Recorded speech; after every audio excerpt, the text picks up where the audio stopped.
Now, sir? Yeah. Yes, it is visible. Yes. Okay. It is like 17 lakh something.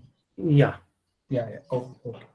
I think if the toolbar, if it can be pushed upward, so it will be, you can enlarge a little bit. I mean, right now it is clearly visible. There is Okay, no, sir. Okay. if required, I will just let you know if it has to be. Yeah. Now it's proper.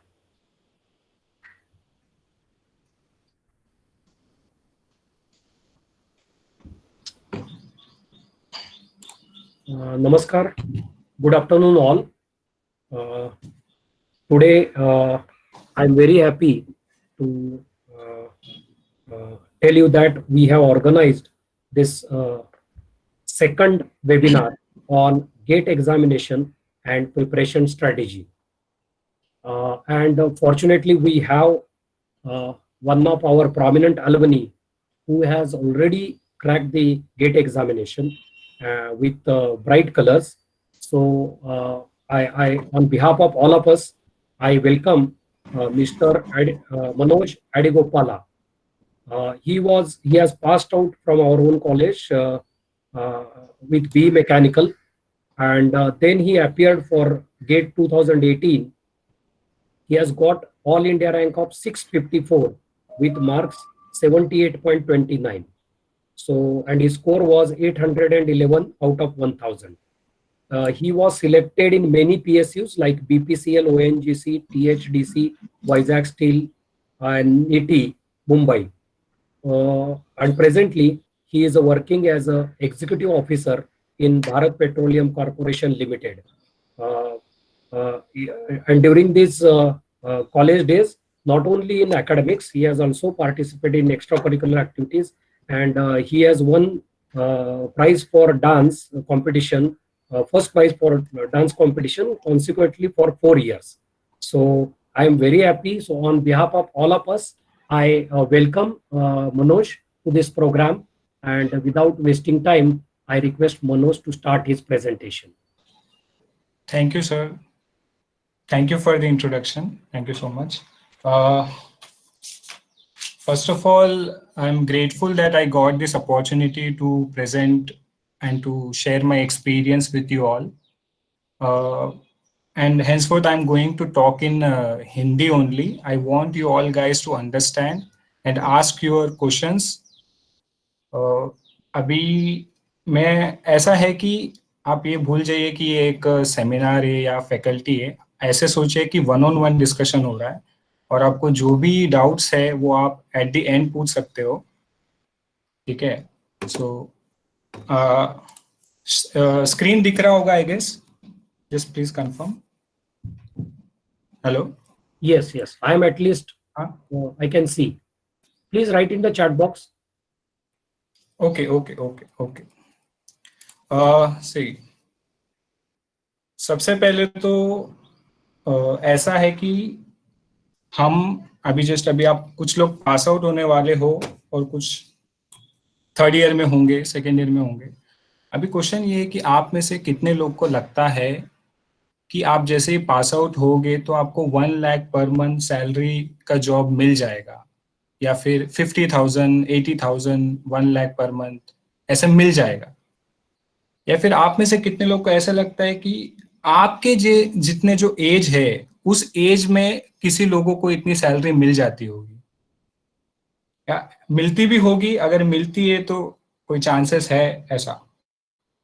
और अगर किसी को मिलती है और आपको नहीं मिलती तो आप में और उनमें क्या फर्क है. तो मैंने शायद आप मुझे ये आंसर्स दो, एटलीस्ट आप खुद को दो. अब मेरा इसमें पॉइंट ऑफ व्यू ये है. I am audible right. Yes, Manoj, you are clearly audible. हाँ. तो मैं ये पूछ रहा हूँ कि उनमें और आप में क्या फर्क है. अब कुछ लोग के ऐसे आंसर हो सकते हैं कि जो IITians है, NIT जो मैं NITians है उनको मिल जाती होगी सर, हमको नहीं मिलती. ठीक है. तो इधर सोचने की बात ये है कि उनमें और हम में क्या फर्क है, और आंसर है कुछ भी नहीं. उनमें हम में कुछ भी फर्क नहीं है। उन्होंने जस्ट एक टाइम पे एक हार्डवर्क किया और उनको उनमें एडमिशन मिल गया, और उनको वो और उनको वैसे जॉब्स मिल रहे हैं। नहीं तो आईक्यू लेवल में हार्डली 10% आईआईटीएंस होंगे जो एक्स्ट्रा ऑर्डिनरी होंगे, बाकी के 90% हमारे जैसे ही है। आईआईएम बोलिए, आईआईटी बोलिए, जो भी बोलिए, तो हम जैसे ही है। तो पहली बात तो ये एक रियलाइजेशन आपको होना चाहिए कि आपको हार्डवर्क करना ही पड़ेगा अगर आपको ये अचीव करना है तो। This is very basic, very simple. अभी ये जो 17 lakhs ऐसे दिख रहा है, इसका ये पॉसिबल है आपके लिए। जस्ट आप ऐसे सोचिए कि आपके कॉलेज में, ये मेरी थिंकिंग थी जब मैं गेट दे रहा था, आप ऐसे सोचिए कि आपके कॉलेज में फेब्रुवरी में एक एग्जाम है, ऑनलाइन एग्जाम है। वो वो अगर आप वो क्रैक कर लेते हो तो आपको एक इंटरव्यू आएगा, इंटरव्यू कॉल लेटर आएगा, जिस कंपनी का सैलरी होगा 17 lakhs per month, sorry per year. तो और कोई ये फैक्ट है, ऐसा नहीं कि मैं कोई मोटिवेशन स्पीच दे रहा हूँ या कुछ कुछ भी बोल रहा हूँ। दीज आर फैक्ट्स, और मैं जो भी बोलने वाला हूँ फैक्ट्स पे बोलने वाला हूँ, ये कोई मोटिवेशनल स्पीच नहीं है। तो अभी जैसे मेरे बारे में इंट्रोडक्शन में सर ने बोला कि मैं, आप देख पा रहे हो ना screen? Hello? Yes, yes, it's clear. हाँ, यस यस। तो अब जैसे अभी देख रहे हो कि मेरे बारे में सर ने बोला कि मैं, अभी मेरा सिलेक्शन, एक्चुअली नीति मुंबई एक कॉलेज है, वो मैनेजमेंट कोर्सेज देता है, उसके बारे में मैं बाद में आपको बताऊंगा। और बाकी जो है ओएनजीसी ऑयल एंड गैस, ये मैन्युफैक्चरिंग कंपनी है, बीपीसीएल ऑयल मार्केटिंग कंपनी है, ऐसे टीएसडीसी और वाइज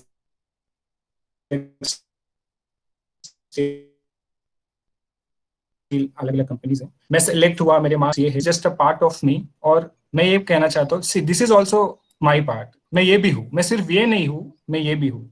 मैं आईओसीएल में रिजेक्ट हुआ हूँ, एचपीसीएल में रिजेक्ट हुआ हूँ, इसरो में रिजेक्ट हुआ हूँ, एनटीपीसी में रिजेक्ट हुआ हूँ। 10th में मेरे परसेंटेज सिर्फ 79 थे, 12th में 76, बी में मैंने एक एवरेज स्कोर किया 8.54। और मेरा जो पहला जॉब था वो मैं वाशी इलेक्ट्रिकल्स में काम किया था। जैसे ही मैंने बी कंप्लीट किया, एग्जाम दिया, उसके ही 2 दिन बाद इंटरव्यू दिया, मेरा सिलेक्शन हुआ और मेरी सैलरी थी 12,500 पर मंथ। इसमें मैंने जॉब किया, फिर मैंने वो जॉब छोड़ के गेट दिया। अभी मैं ये चीज आपको क्यों बता रहा हूँ? देखो यार, मैं एक एकदम एवरेज स्टूडेंट, 79-76% आने वाला बंदा, मुझे अगर कुछ अचीव हुआ है, मैं ये बोलना चाहता हूँ कि आप भी कैपेबल हो। अगर आप में से किसी को भी 70% भी आया है 10th में, तो आप कैपेबल हो ये एग्जाम देने के लिए, क्रैक करने के लिए। और आप ऑल इंडिया 654 नहीं, ऑल इंडिया रैंक 1 भी बहुत इजीली आ सकते हो। बस आपको एक ही करना है, आपको हार्डवर्क करना ही है। ठीक है? अभी जैसे पहले तो मेरा यही है कि बिलीफ, कि आपको खुद पे एक बिलीफ होना चाहिए कि नहीं यार, मैं तो कर लूंगा ये, कैसे भी कुछ भी हो मैं कर लूंगा, ये एक बिलीफ है। तो फिर आप 50% हो गया आपका। अभी इसके बाद व्हाट इज गेट? देखो, पहले तो फुल फॉर्म में इसका मीनिंग रखा है, graduate aptitude test in engineering. अब मैं एप्टीट्यूड में इसमें मैंने हाईलाइट क्यों किया, और मैंने ये भी लिखा है कि बेस्ट फॉर एवरेज स्टूडेंट्स। सी, इसमें ना ये गेट में आपको 65 क्वेश्चंस है और 3 आवर्स है। ऑन एन एवरेज 2 से 3 मिनट है एक प्रॉब्लम को सॉल्व करने में। तो आप ये सोचिए कि वो प्रॉब्लम कितना इजी होगा। कोई भी आपको डिफिकल्ट से डिफिकल्ट प्रॉब्लम देगा ही नहीं, क्योंकि it is impossible to solve it in 2 to 3 minutes. वो इजी क्वेश्चंस देंगे। आपका बस थोड़ा सा कंसेप्ट अच्छा होना चाहिए और आपका प्रैक्टिस बहुत ज्यादा होना चाहिए। तो ये यही है, ये बेस्ट है एवरेज स्टूडेंट के लिए। अभी कैसा होता है, कुछ बहुत ज्यादा इंटेलेक्चुअल होते हैं, वो डीप स्टडी करते हैं, बहुत ज्यादा उसके डीप जाते हैं, क्या है, कैसा वर्क करता है। वो तो करना है, नो डाउट। बट एग्जाम के पॉइंट ऑफ व्यू से आपको बेसिक लेवल, बेसिक जो थियरीज है, जो लॉज है, वो आपको अच्छे से, एकदम अच्छे से समझे, तो आप ऐसे भी क्वेश्चंस होंगे कि क्वेश्चन पढ़ के, ऑप्शन देख के, विदाउट एनी कैलकुलेशन आप आंसर दे सकते हो। तो ये एक एवरेज स्टूडेंट्स के लिए आपको बेसिक पता होना चाहिए, इन डेप्थ नहीं जाना है, और एप्टीट्यूड है, 2 से 3 मिनट ही लगते हैं और आपको कंसेप्ट समझा है तो आपको एप्लीकेशन करना है, that is what is aptitude. ठीक है, तो गेट। इसके अलावा कौन कंडक्ट करता है ये आपको पता होना चाहिए। ये क्यों पता होना चाहिए इसका भी मैं रीजन देता हूँ। देखिए, आईआईएससी कंडक्ट करती है और 7 ओल्ड आईआईटीज कंडक्ट करती है, जो कि है रूरकी, आईआईटी रूरकी, दिल्ली, गुवाहाटी, कानपुर, खड़गपुर, चेन्नई और मुंबई। अब ये क्यों इंपॉर्टेंट है जानना कि कौन लेने वाला है।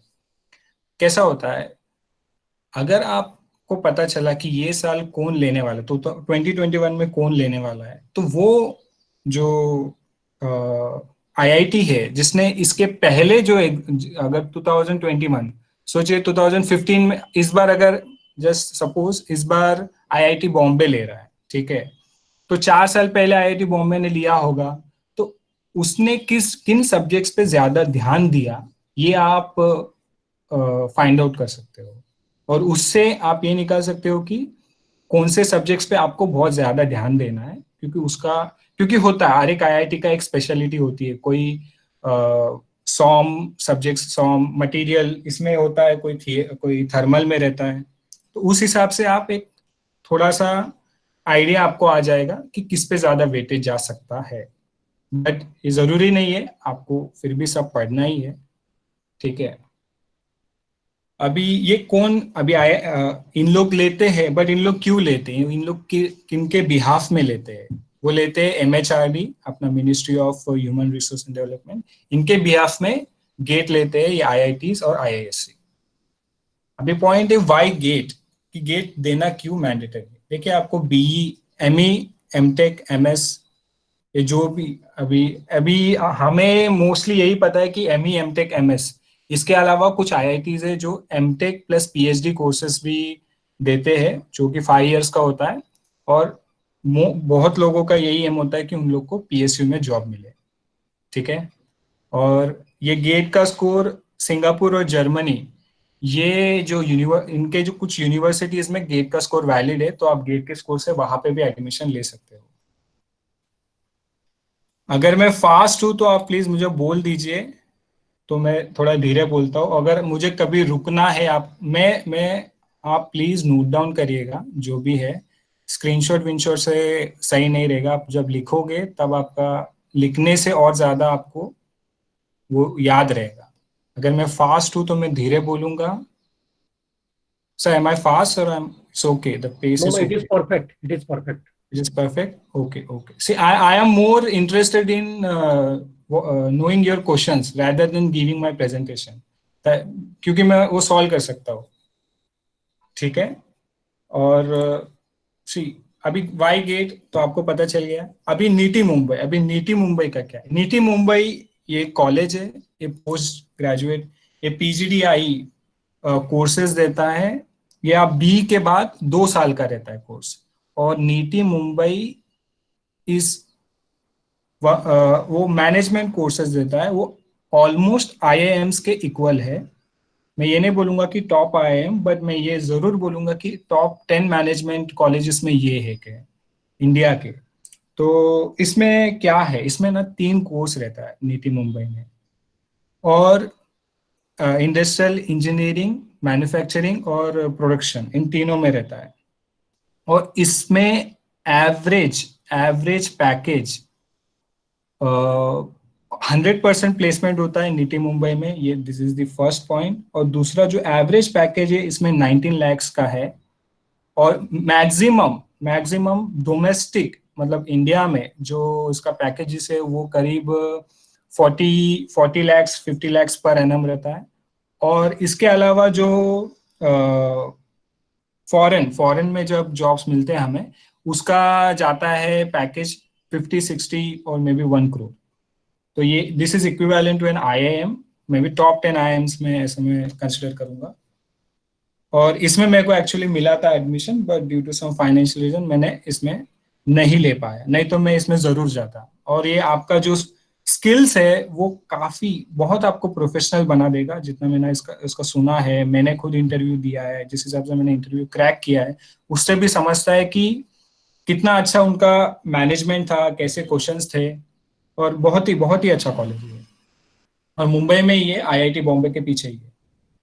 ठीक है, अब who can appear for GATE, कौन दे सकता है, और number of papers a candidate can appear इन।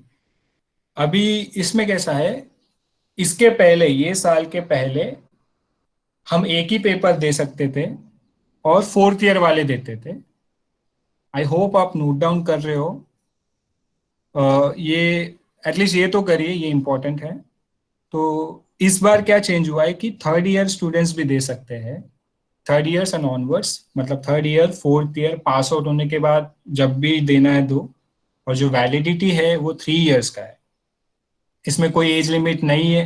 ये जो वैलिडिटी मैं बोल रहा हूँ ये गेट स्कोर का वैलिडिटी है, आपके मार्क्स का। 3 साल आपके मार्क्स वैलिड होते हैं। फॉर एग्जाम्पल आपने ये साल आपको मार्क्स आए, तो एडमिशन के लिए, कॉलेज एडमिशन्स के लिए, आईआईटी नीटी जो भी है इसमें, आईआईटीज नीटी मुंबई और एनआईटीज एमई एमटेक, इनके लिए वो स्कोर 3 साल के लिए वैलिड होता है। और उसके बाद उसके उसके बाद ये वैलिड नहीं होगा। बट ये जो स्कोर है वो सिर्फ 1 साल के लिए वैलिड होता है for PSUs. I hope I am clear. ये स्कोर जो है, जो मार्क्स है, वो 1 ही साल के लिए वैलिड होता है फॉर पीएसयूज। उसके अलावा ये साल एक कैंडिडेट 2 पेपर दे सकता है, और वो जो 2 पेपर दे सकता है, एक उसका कोर ब्रांच होगा। फॉर एग्जांपल मैं मैकेनिकल का हूं तो मैं मैकेनिकल एक कोर ब्रांच का दूंगा, और एक जो है मैं दे सकता हूं, बट उसमें रेस्ट्रिक्शंस है। फॉर एग्जांपल इधर मैंने एक टेबल रखा है, जैसे कि अभी मैं मैकेनिकल इंजीनियर हूं तो मैं इंजीनियरिंग साइंस का पेपर दे सकता हूँ, और कोई सिर्फ वो एक ही दे सकता हूँ, बाकी कुछ नहीं। अगर कोई सिविल इंजीनियर है उसके पास दो ऑप्शन है, agriculture and planning, environment science and engineering. Computer science के कंप्यूटर साइंस का तो है ही, बट वो मैथमेटिक्स का भी अलग से एक पेपर दे सकते हैं। और ये चीज यही साल इंट्रोड्यूस हुआ है।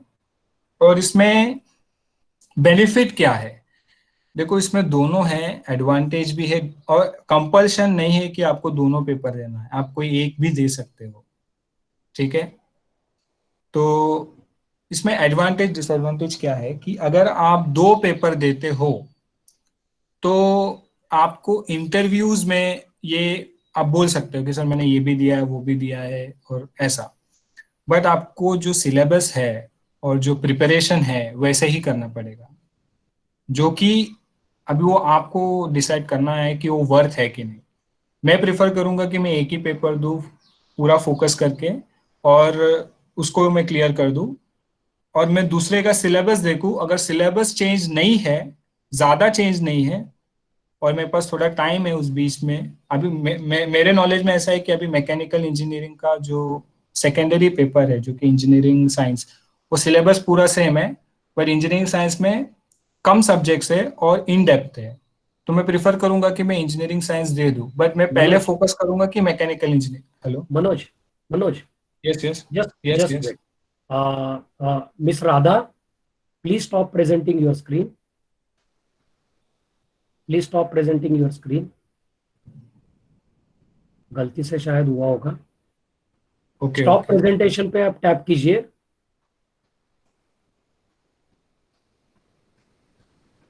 Miss Radha Desai, am I audible to you? Yes, you are audible sir. No, no, for Radha I'm asking, she has not stopped her presentation, so your screen is not visible. Just a minute. तो मैंने stop किया एकदम, है। नहीं नहीं आप मत कीजिए। नहीं नहीं, उनका मैंने स्टॉप किया है। अच्छा, लेकिन आपका दिख नहीं रहा है। What about मैं others? Can you see Manoj presentation? No sir. मैं करता हूँ, मैं वापस करता हूँ। नहीं नहीं आपका नहीं है, वो राधा का बंद होना चाहिए तभी जाके आप कर सकते हो। Just a minute. Okay okay sir.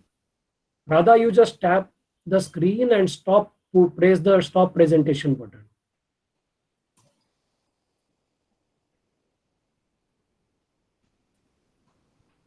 Okay. Unfortunately, I have to remove her. Please, Mano, start presenting. Okay, okay, okay.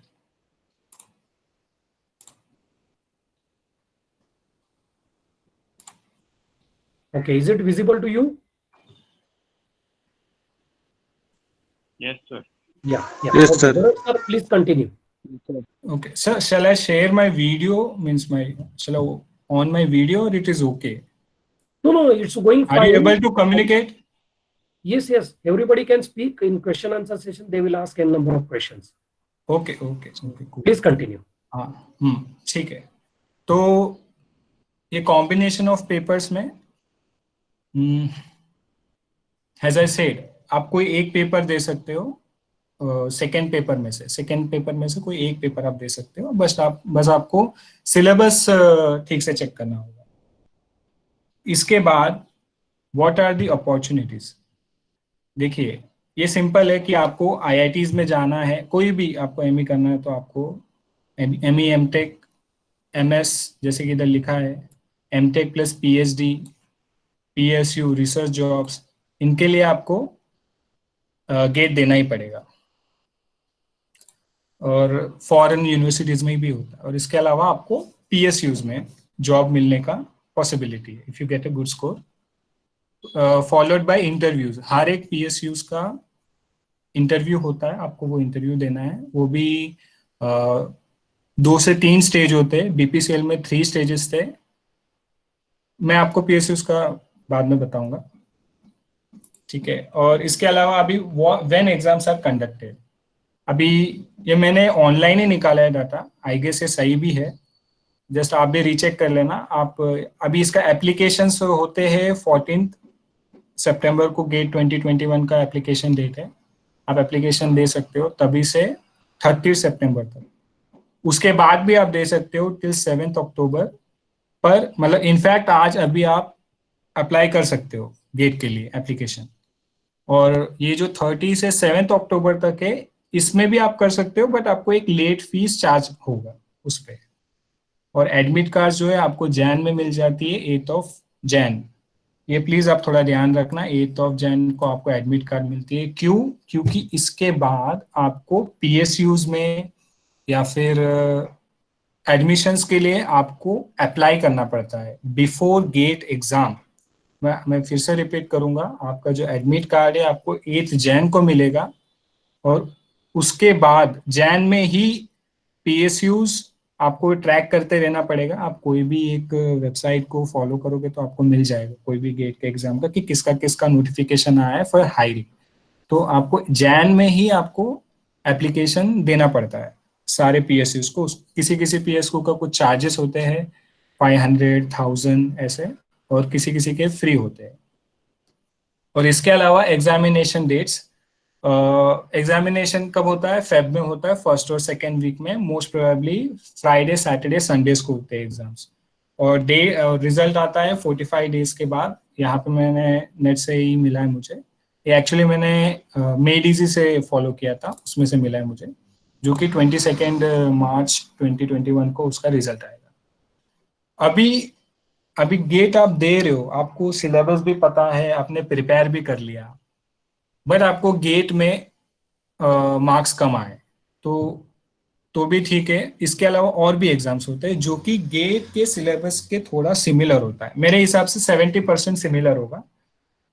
IES जो कि ईएसई, इसमें subjective, objective followed by interview, 3 चीजें होती हैं. आपको पहले ऑब्जेक्टिव क्लियर करना होता है, फिर उसके बाद सब्जेक्टिव होता है जो कि रिटन होता है एग्जाम, और उसके बाद इंटरव्यू होता है. अभी जस्ट थोड़ा ध्यान दो, आईईएस का कैसा है कि इसमें पहले सीट्स मेरे को एग्जैक्ट नहीं पता, वो 1000 के करीब होंगे, बट अभी सीट्स कम हो गए. रेलवे ने आईईएस में से कुछ सीट्स निकाल लिए हैं उनके खुद के एग्जामिनेशन के लिए, जो कि है इंडियन मैनेजमेंट सर्विसेज. हाईलाइट कर रहा हूँ, दिख रहा है ना? हेलो? हाँ हाँ, दिख रहा है, दिख रहा है. Yes, sir. दिख रहा है ना? ओके ओके ओके ओके, ठीक है. तो जिसको बोलते हैं आईआरएमएस. अभी मैं आपको थोड़ा पीएसयूज के बारे में बताता हूँ. देखिए, अभी इसमें तो सिमिलर एग्जाम्स होते हैं, आईईएस, डीआरडीओ, रेलवे का आईआरएमएस अभी आया नहीं है, बट आ जाएगा. इसरो इसरो स्पेस का है, इंडियन स्पेस रिसर्च ऑर्गेनाइजेशन, और वाइजैक स्टील बार्क। अब मैं आपको ना पीएसयूज के बारे में बताता हूँ। कैसा होता है कि अभी जैसे इसमें पीएसयूज में ना, अभी ओएनजीसी ये एक oil and natural gas exploration company है। तो इन लोग क्या करते हैं कि एक्सप्लोर करते हैं कि कहाँ पे गैस है, तो वो एक्सप्लोर करते हैं, जाके ऐसे डिग करेंगे, फिर वहां से उनको गैस मिलेगा तो गैस मिलेगा तो वो बेचेंगे। तो उनको किनको बेचते हैं? आईओसीएल, बीपीसीएल, एचपीसीएल, इनको बेचते हैं। ये क्या कंपनीज है? ऑयल मार्केटिंग कंपनीज है। तो इनके पास जब ऑयल आता है, ये रिफाइन करके बेचते हैं। ये मैं इन पे क्यों फोकस कर रहा हूँ? क्योंकि ये इंडिया के महारत्न कंपनीज है। महारत्न इन द सेंस, जैसे नवरत्न, महारत्न ऐसा कैटेगरी होता है, this is the highest level. और आपको गवर्नमेंट जॉब्स में सबसे ज्यादा सैलरी आपको ऑयल मार्केटिंग कंपनीज में ही मिलेगा, या ऑयल मैन्युफैक्चरिंग कंपनीज में ही मिलेगा, क्योंकि वो गवर्नमेंट को सबसे ज्यादा पैसा देती है। अभी जैसे देख रहे हो आप, पेट्रोल के प्राइसेस जैसे बढ़ रहे हैं, टैक्सेस होते हैं वो सब, तो उसमें गवर्नमेंट को सबसे ज्यादा प्रॉफिट इनसे ही होता है। तो जो सैलरीज भी है और जो फैसिलिटीज भी है, वो इन्हीं कंपनीज में दी बेस्ट होती है। ठीक है, गेल भी महारत्न कंपनी है। इसके अलावा ये वाइजैक स्टील, ये स्टील मैन्युफैक्चरिंग कंपनी है। एनटीपीसी, नेशनल थर्मल प्लांट, ठीक है। टीएचडीसी ये हाइड्रो इलेक्ट्रिसिटी जनरेशन के लिए। ये पीजीसीआईएल आपके मेरे ख्याल से इलेक्ट्रिकल वालों के लिए है। इसमें मैकेनिकल का रिक्रूटमेंट नहीं होता। तो इन शॉर्ट मैं कैसे बोल रहा हूँ कि आपके ब्रांच के हिसाब से आप जब प्रिपरेशन में भी रहोगे, आपको पता चल जाएगा ऑटोमेटिकली, इंफॉर्मेशन फ्लो होके। नहीं तो आपको कोई वेबसाइट को फॉलो करना पड़ेगा। आपको पता चल जाएगा कि ये कंपनीज हमारे ब्रांच को हायर करती है और इनका नोटिफिकेशन जैन के बाद ये डेट को आएगा, तो मुझे अप्लाई करना है। ठीक है, और इसका ओके, तो मैं आपको इस पे भी फोकस ज्यादा मैं करना चाहूंगा कि ए एग्जाम अगर कम मार्क्स आते हैं तो आपके पास दूसरे एग्जाम्स है, IES, DRDO, railway, ISRO, Vizag steel, BARC. ये बहुत कम मैंने लिखा है, ऐसे बहुत से कंपनीज है, बहुत से पीएसयू है।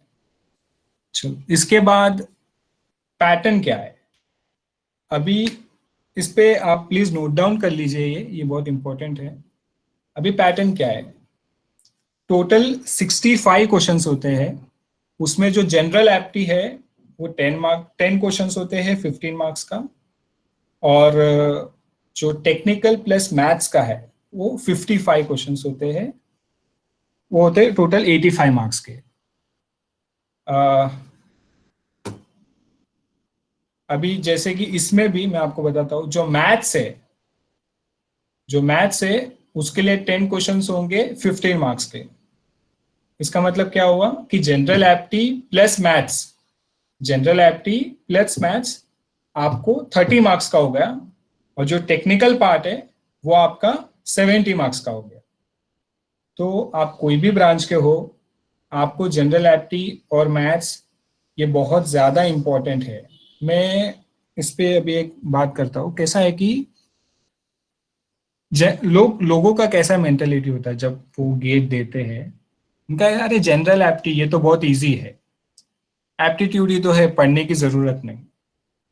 और ये जो 15 में से, अगर 15 में भी ऐसा होता है कि 5 क्वेश्चंस इंग्लिश के इसमें रहते हैं, 4 to 5 मार्क्स इंग्लिश के लिए रहता है, और बाकी के 10 मार्क्स आपको एप्टीट्यूड रहता है। वो ऐसे ही आपको डिस्टेंस, स्पीड, अगर कोई बॉटल फिल हो रहा है वो कितना टाइम लगेगा, कौन सा पहले फिल होगा, ऐसे कुछ क्वेश्चंस होते हैं। और उसमें भी जैसे कि अभी मैं जनरल एप्टी में ले लूँ, समझो आपको 5 क्वेश्चंस इंग्लिश के आ गए, और बाकी के 5 क्वेश्चन हैं वो एप्टी के हैं। तो उसमें कैसा होगा कि उसमें भी जो पहले 3 क्वेश्चन होंगे वो बहुत इजी होंगे। आप बहुत इजी नहीं, बट आपको थोड़ा प्रैक्टिस तो लगेगा ही।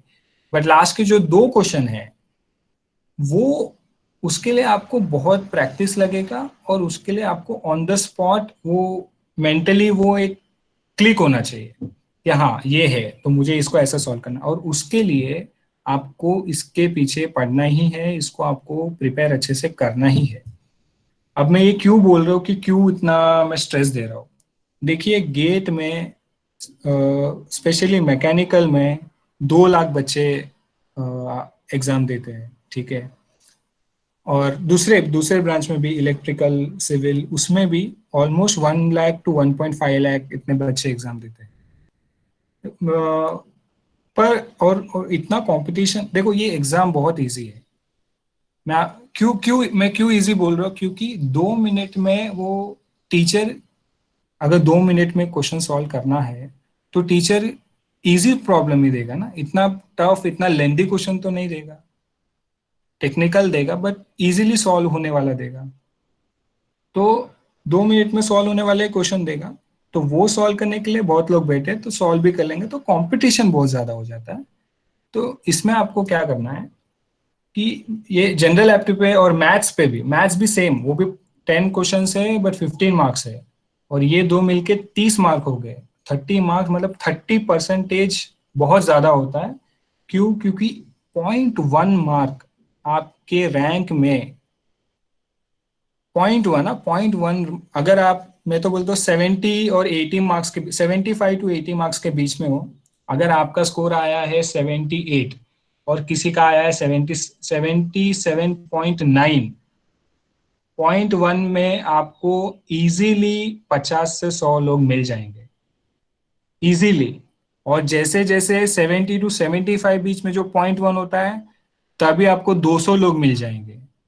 और जैसे ही मार्क्स कम हो जाए तो होते रहेंगे आपके, जैसे कि 60 और 65 के बीच में, वो 0.1 मार्क में आपके कम से कम 1000-2000 मिल जाएंगे आपको।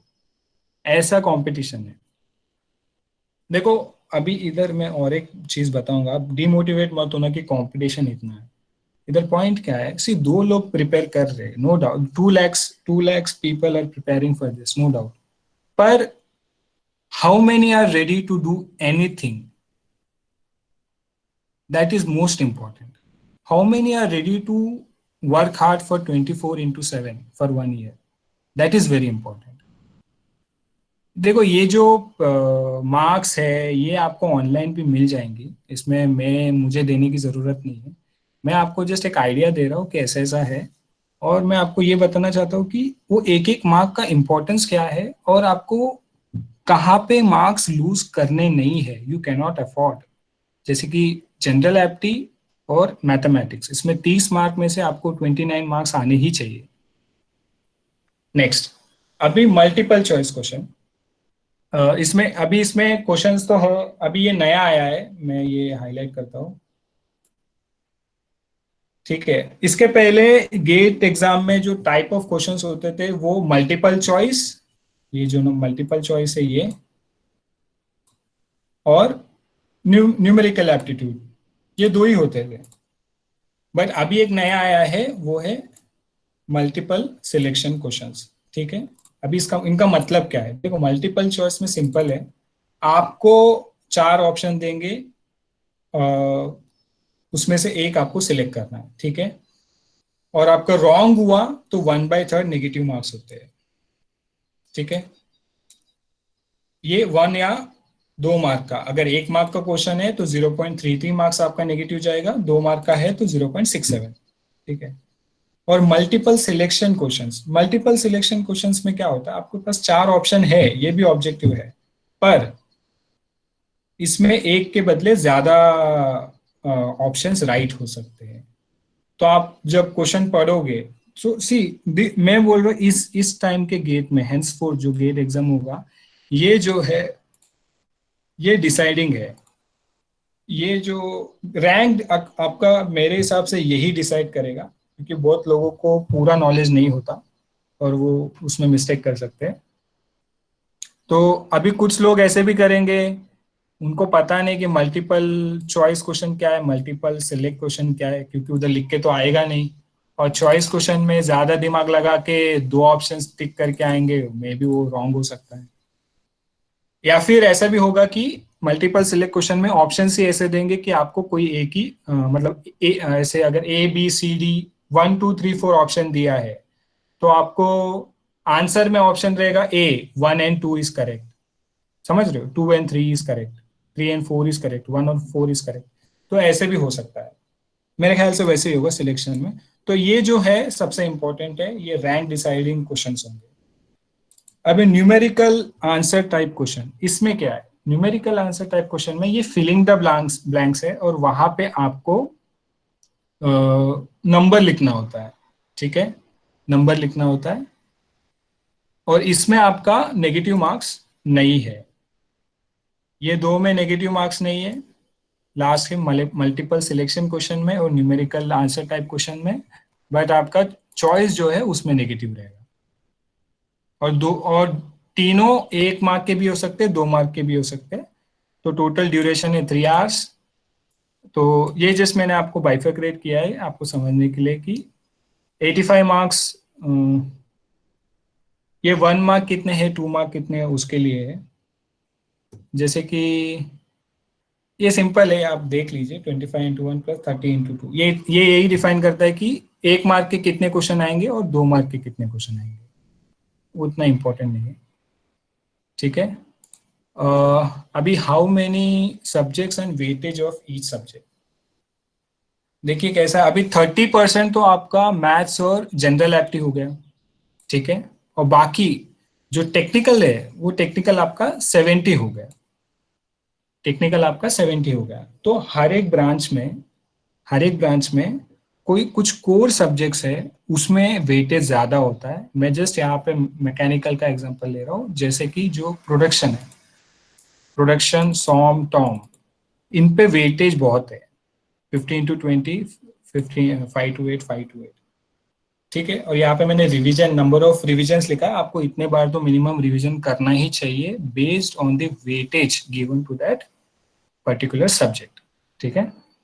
तो मैथ्स में मैं अभी जैसे इलेक्ट्रिकल में भी आपका होगा, जो कोर सब्जेक्ट होगा उसके लिए ऐसे ही मार्क्स डिस्ट्रीब्यूट होंगे।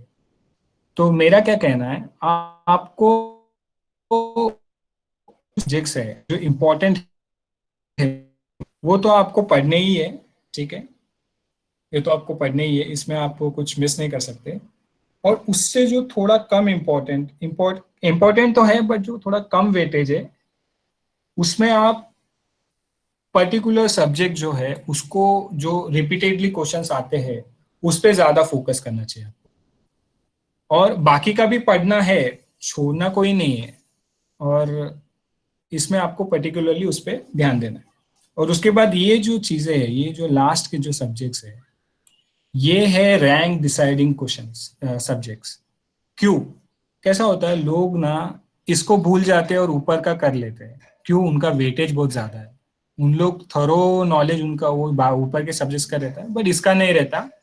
तो इससे क्या हो जाता है, जब आपको मार्क्स 76 7, देखो 76 और 77 में बहुत फर्क है। ये जो मार्क्स है 76 77, वो 1 मार्क का फर्क नहीं है, वो आपके जॉब का फर्क है।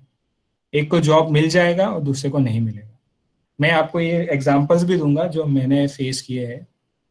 तो उसके पहले मुझे जस्ट ये बात बताना है आपको कि ये जो सब्जेक्ट्स है, रैक, आईसी, ये मैकेनिकल के लिए, ये आप जो क्वेश्चंस आते हैं वो आपको छोड़ना ही नहीं है। क्योंकि अभी आप सोचोगे अरे ये तो बोल रहा है सब कुछ ही पढ़ना है, सब कुछ ही पढ़ना है। तो इधर मैं आपको एक सिंपल एग्जांपल देता हूँ। देखो यार, सिंपल है, देखो, अगर मैं आपको बोलूं, आपको ये एक बुक दूंगा मैं, ठीक है, मैं बोलूंगा ये बुक है, आपको ये बुक सॉल्व करना है, मैं आपको 1 लाख रुपीज दूंगा, तो आप कितने बार वो बुक सॉल्व करोगे? आप प्लीज कमेंट में बताइए, या फिर आप खुद सोचिए, अगर मैं आपको बोलूं कि ये बुक है, इसको सॉल्व करना है, मैं आपको 1 लाख रुपीज दूंगा, तो आप कितने बार सॉल्व करोगे? और मंथली दूंगा, ऐसा नहीं कि एक बार दिया और छोड़ दिया, मैं बोल रहा हूँ मैं आपको मंथली दूंगा। अगर मैं तो 100 बार के 1000 बार कर लूँ। अगर मेरे को मंथली कोई 1 लाख रुपीज देने वाला है और मुझे कोई एक ने बुक दे दिया कि भाई ये सॉल्व कर, मैं तो बोलूंगा मैं करता हूँ, फिर 10 बार तो करूंगा एक बुक सॉल्व होने तक सॉल्व करेंगे, नहीं सॉल्व होने तक तो सॉल्व करेंगे नो डाउट, पर मैं तो ये बोल रहा हूँ कि नंबर ऑफ टाइम्स कितना करोगे, 1 लाख पर मंथ मैं आपको दे रहा हूँ। सिर्फ मेरा मेंटेलिटी यही था कि अगर मुझे कोई 1 लाख पर मंथ दे रहा है और मुझे वो बोल रहा है कि ये बुक सॉल्व करना है, मैं तो जितने बार बोलूंगा उतने बार करूंगा मैं, जितने बार किया उतना कम है, 10 बार तो करूंगा मिनिमम। तो मैं वही, अगर मैं एक चीज में 10 बार सॉल्व करता हूँ, वो मेरे माइंड में ही है। इनफैक्ट मेरे प्रिपरेशन के टाइम पे जब मैं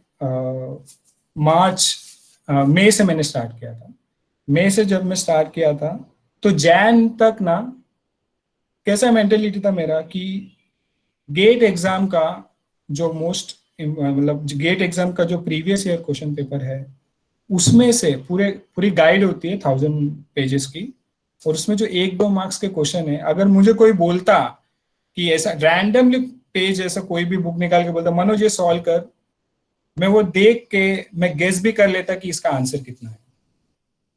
इतना मैंने सॉल्व किया था उसको, मोर देन 10 टाइम्स। मैं आपको प्रिपरेशन का अच्छे से बताऊंगा क्यों, क्योंकि यार मुझे पर मंथ कोई 1 लाख दे रहा है, वो भी लाइफ टाइम। मैं एक चीज बहुत एक बताना चाहूंगा कि बी लेजी, जितना लेजी हो सके उतना लेजी रहो।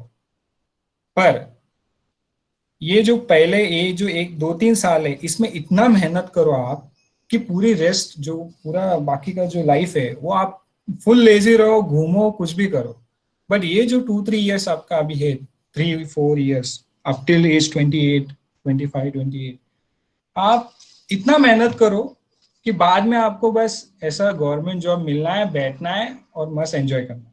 पर आपको पूरे लाइफ का एफर्ट 3 साल में डालना है, ये आप तो ही होगा, तो आपको इजीली मिल जाएगा।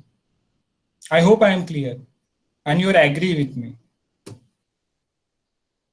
है ना? क्यों पूरी जिंदगी क्यों मेहनत करनी, 3 साल ही कर लो पूरा, बाद में बैठेंगे आराम से। तो इस हिसाब से लेजे, ना कि ऐसा लेजे कि अभी से ही बैठ गए। ठीक है, तो बैक टू द टॉपिक। ये सब्जेक्ट ठीक है, तो ये सब्जेक्ट्स का इंपॉर्टेंस देखो, आपको सब कोई, मैं और एक पॉइंट बताना चाहूंगा कि देखो, सब करना है, ठीक है, सब करना है, करना ही है, नो डाउट। बट इधर एक कैच है कि कौन सा ज्यादा इंपॉर्टेंट है, आपको प्रायोरिटाइज करना पड़ेगा based on the previous GATE papers. Last आप 10 इयर्स 15 इयर्स के पेपर्स लोगे, 10-15 इयर्स के पेपर्स लोगे आप, तो आपको एक, जब आप पढ़ोगे, सॉल्व करोगे, 1-2 महीने बाद आपको एक आइडिया आ जाता है कि कौन से क्वेश्चंस रिपीट हो रहे हैं। देखो, गेट में 60% क्वेश्चंस रिपीट होते हैं। वैल्यू टू वैल्यू रिपीट नहीं होता, बट कंसेप्ट रिपीट होता है। ये आप देख लो, कोई भी गेट एग्जाम का पेपर निकालो आप, 60-70% कंसेप्ट वाइज क्वेश्चंस रिपीट होते हैं, वैल्यूज चेंज होते हैं, थोड़ा बहुत कंसेप्ट ऐसा रहता है। और बाकी का जो 20% है, वो ऐसा रहता है कि आपका थोड़ा क्रिटिकल एनालिसिस होता है, वहां पे आपको और अच्छे से जो प्रीवियस फॉर्मूलाज है उसको थोड़ा आपको मॉडिफाई करके सोचना पड़ता है। 20% वैसे होते हैं, और जो 10% होते हैं, 70-20, जो 10 लास्ट का 10 है, वो आपको ऑन द स्पॉट दिमाग लगाना होता है, जो आपका ऑल इंडिया रैंक 100 के अंदर आपका नाम आ जाएगा वो 10% में। बाकी 70-20 में आपको ऑलमोस्ट 70+ मार्क्स आ ही जाएंगे अगर आपने उतना फोकस किया तो। और जो लास्ट का जो 10% है, उसमें अगर आपने निकाल लिया तो ऑल इंडिया रैंक 100 में आपका चांसेस बहुत है। ठीक है, इसके अलावा ये what are the common mistakes, देखो अभी दिस इज मोस्ट इंपॉर्टेंट। हाँ, क्यों? अभी जैसे ना, मैं इधर लिखा हूँ बिलीफ एंड रिस्पॉन्सिबिलिटी। मैं बिलीफ, पहले तो ये मैंने जो पहला स्लाइड मेरे खुद के बारे में बताया था कि मैंने कितना मतलब रिजेक्शन हुआ था मेरा, वो ये रियलाइज करने के लिए आपको कि आप मतलब जो बंदा 10th में 79% लगा रहा है वो कर सकता है, तो आप भी कर सकते हो। एक एटीट्यूड रहता है, अरे मैं भी निकाल लूंगा यार, ये निकाला तो मैं तो निकाल ही लूंगा। ये जो एटीट्यूड है वो बहुत अच्छा है, आपको लगना चाहिए यार ये निकाला तो मेरे से तो हो ही पाएगा। इनफैक्ट ये चीज मेरे में भी थी हम लोग का एक फ्रेंड है निखिल नायक करके, वो हमारे बैच का टॉपर था और उसको हर सेम में ऑलमोस्ट 10 पॉइंटर आया था। लास्ट ईयर उसने एग्जाम दिया था गेट का प्रिपरेशन, मतलब ये दोनों कॉलेज का पढ़ते पढ़ते लास्ट ईयर में उसने एग्जाम दिया, तो उसको कुछ 60, 62, 64 या 60, 65 के आसपास मार्क्स आए थे। तो मुझे लगा यार वो अगर पढ़ते पढ़ते कर सकता है तो मैं तो एक साल डेडिकेटेडली पढ़ के 65 तो आराम से निकाल लूंगा। ये एटीट्यूड में मैं गया था। मैंने कोचिंग ली है, तो ये एटीट्यूड में मैंने कोचिंग ज्वाइन की थी कि वो अगर कोचिंग करके 62 निकाल सकता हूँ, मैं तो 62 निकाल ही लूंगा। बट फिर मैंने थोड़ा ज्यादा मेहनत किया, फिर मेरे को फिर 78 आए, वो अलग बात है।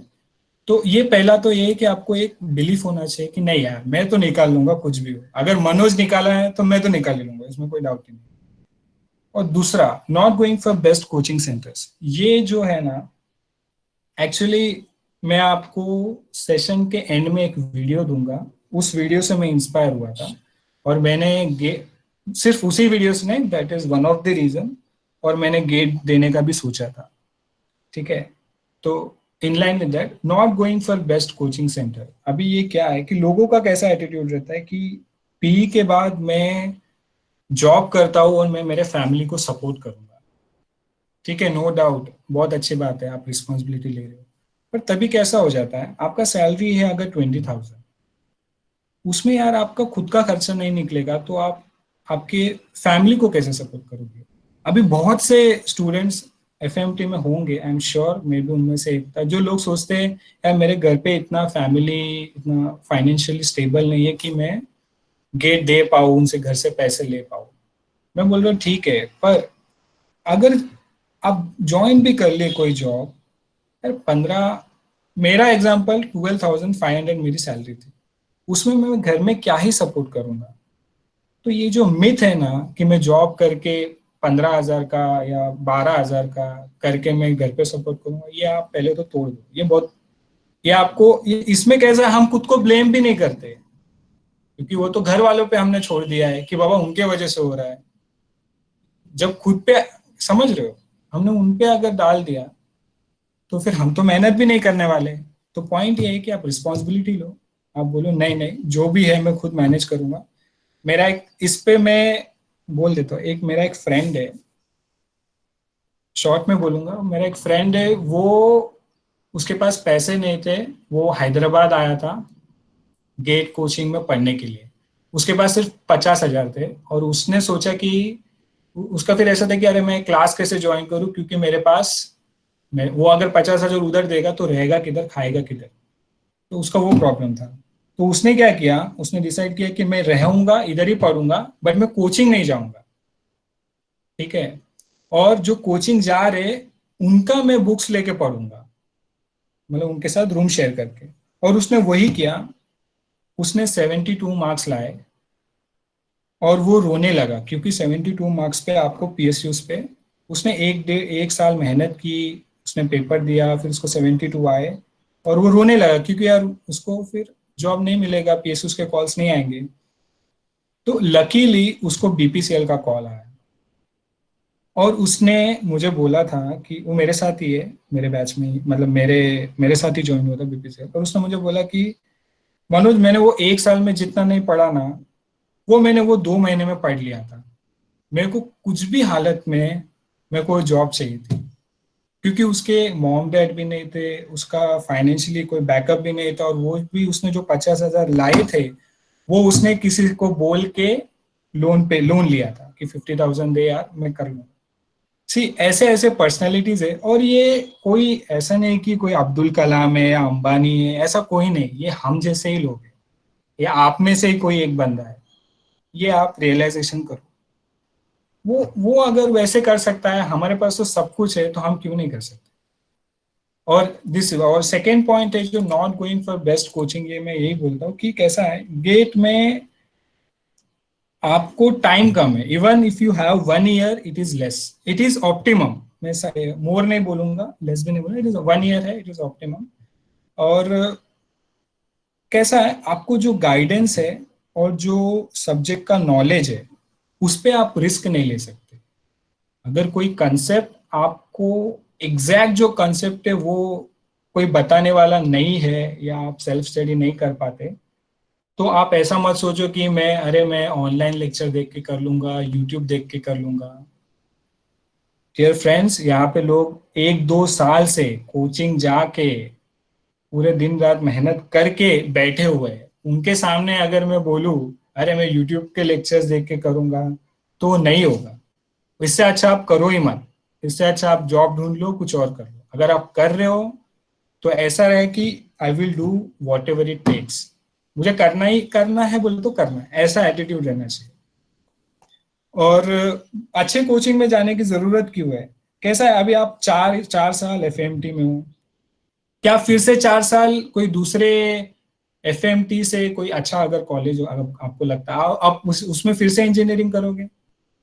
नहीं करोगे। या फिर आपका ऐसा है कि अरे मैंने 11th-12th किया है, वो कॉलेज अच्छा था तो मैं फिर से 11th-12th कहीं और से करता हूँ। ऐसा तो हम नहीं करते ना।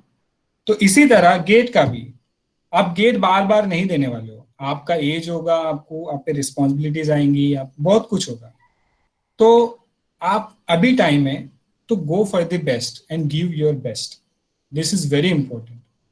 अगर आप उसमें कॉम्प्रोमाइज किए पैसे को लेके, देखो कैसा है, बहुत लोग मुझे अगर उसमें कॉम्प्रोमाइज किए it will cost you a lot. क्या कैसा होता है, लोग मुझे बोलते हैं, मैं अगर मुझे ऐसे कंसल्ट करने आता है, मनोज तूने किधर से कोचिंग ली जरा बता। तो मैंने कोचिंग ली थी एस एकेडमी हैदराबाद।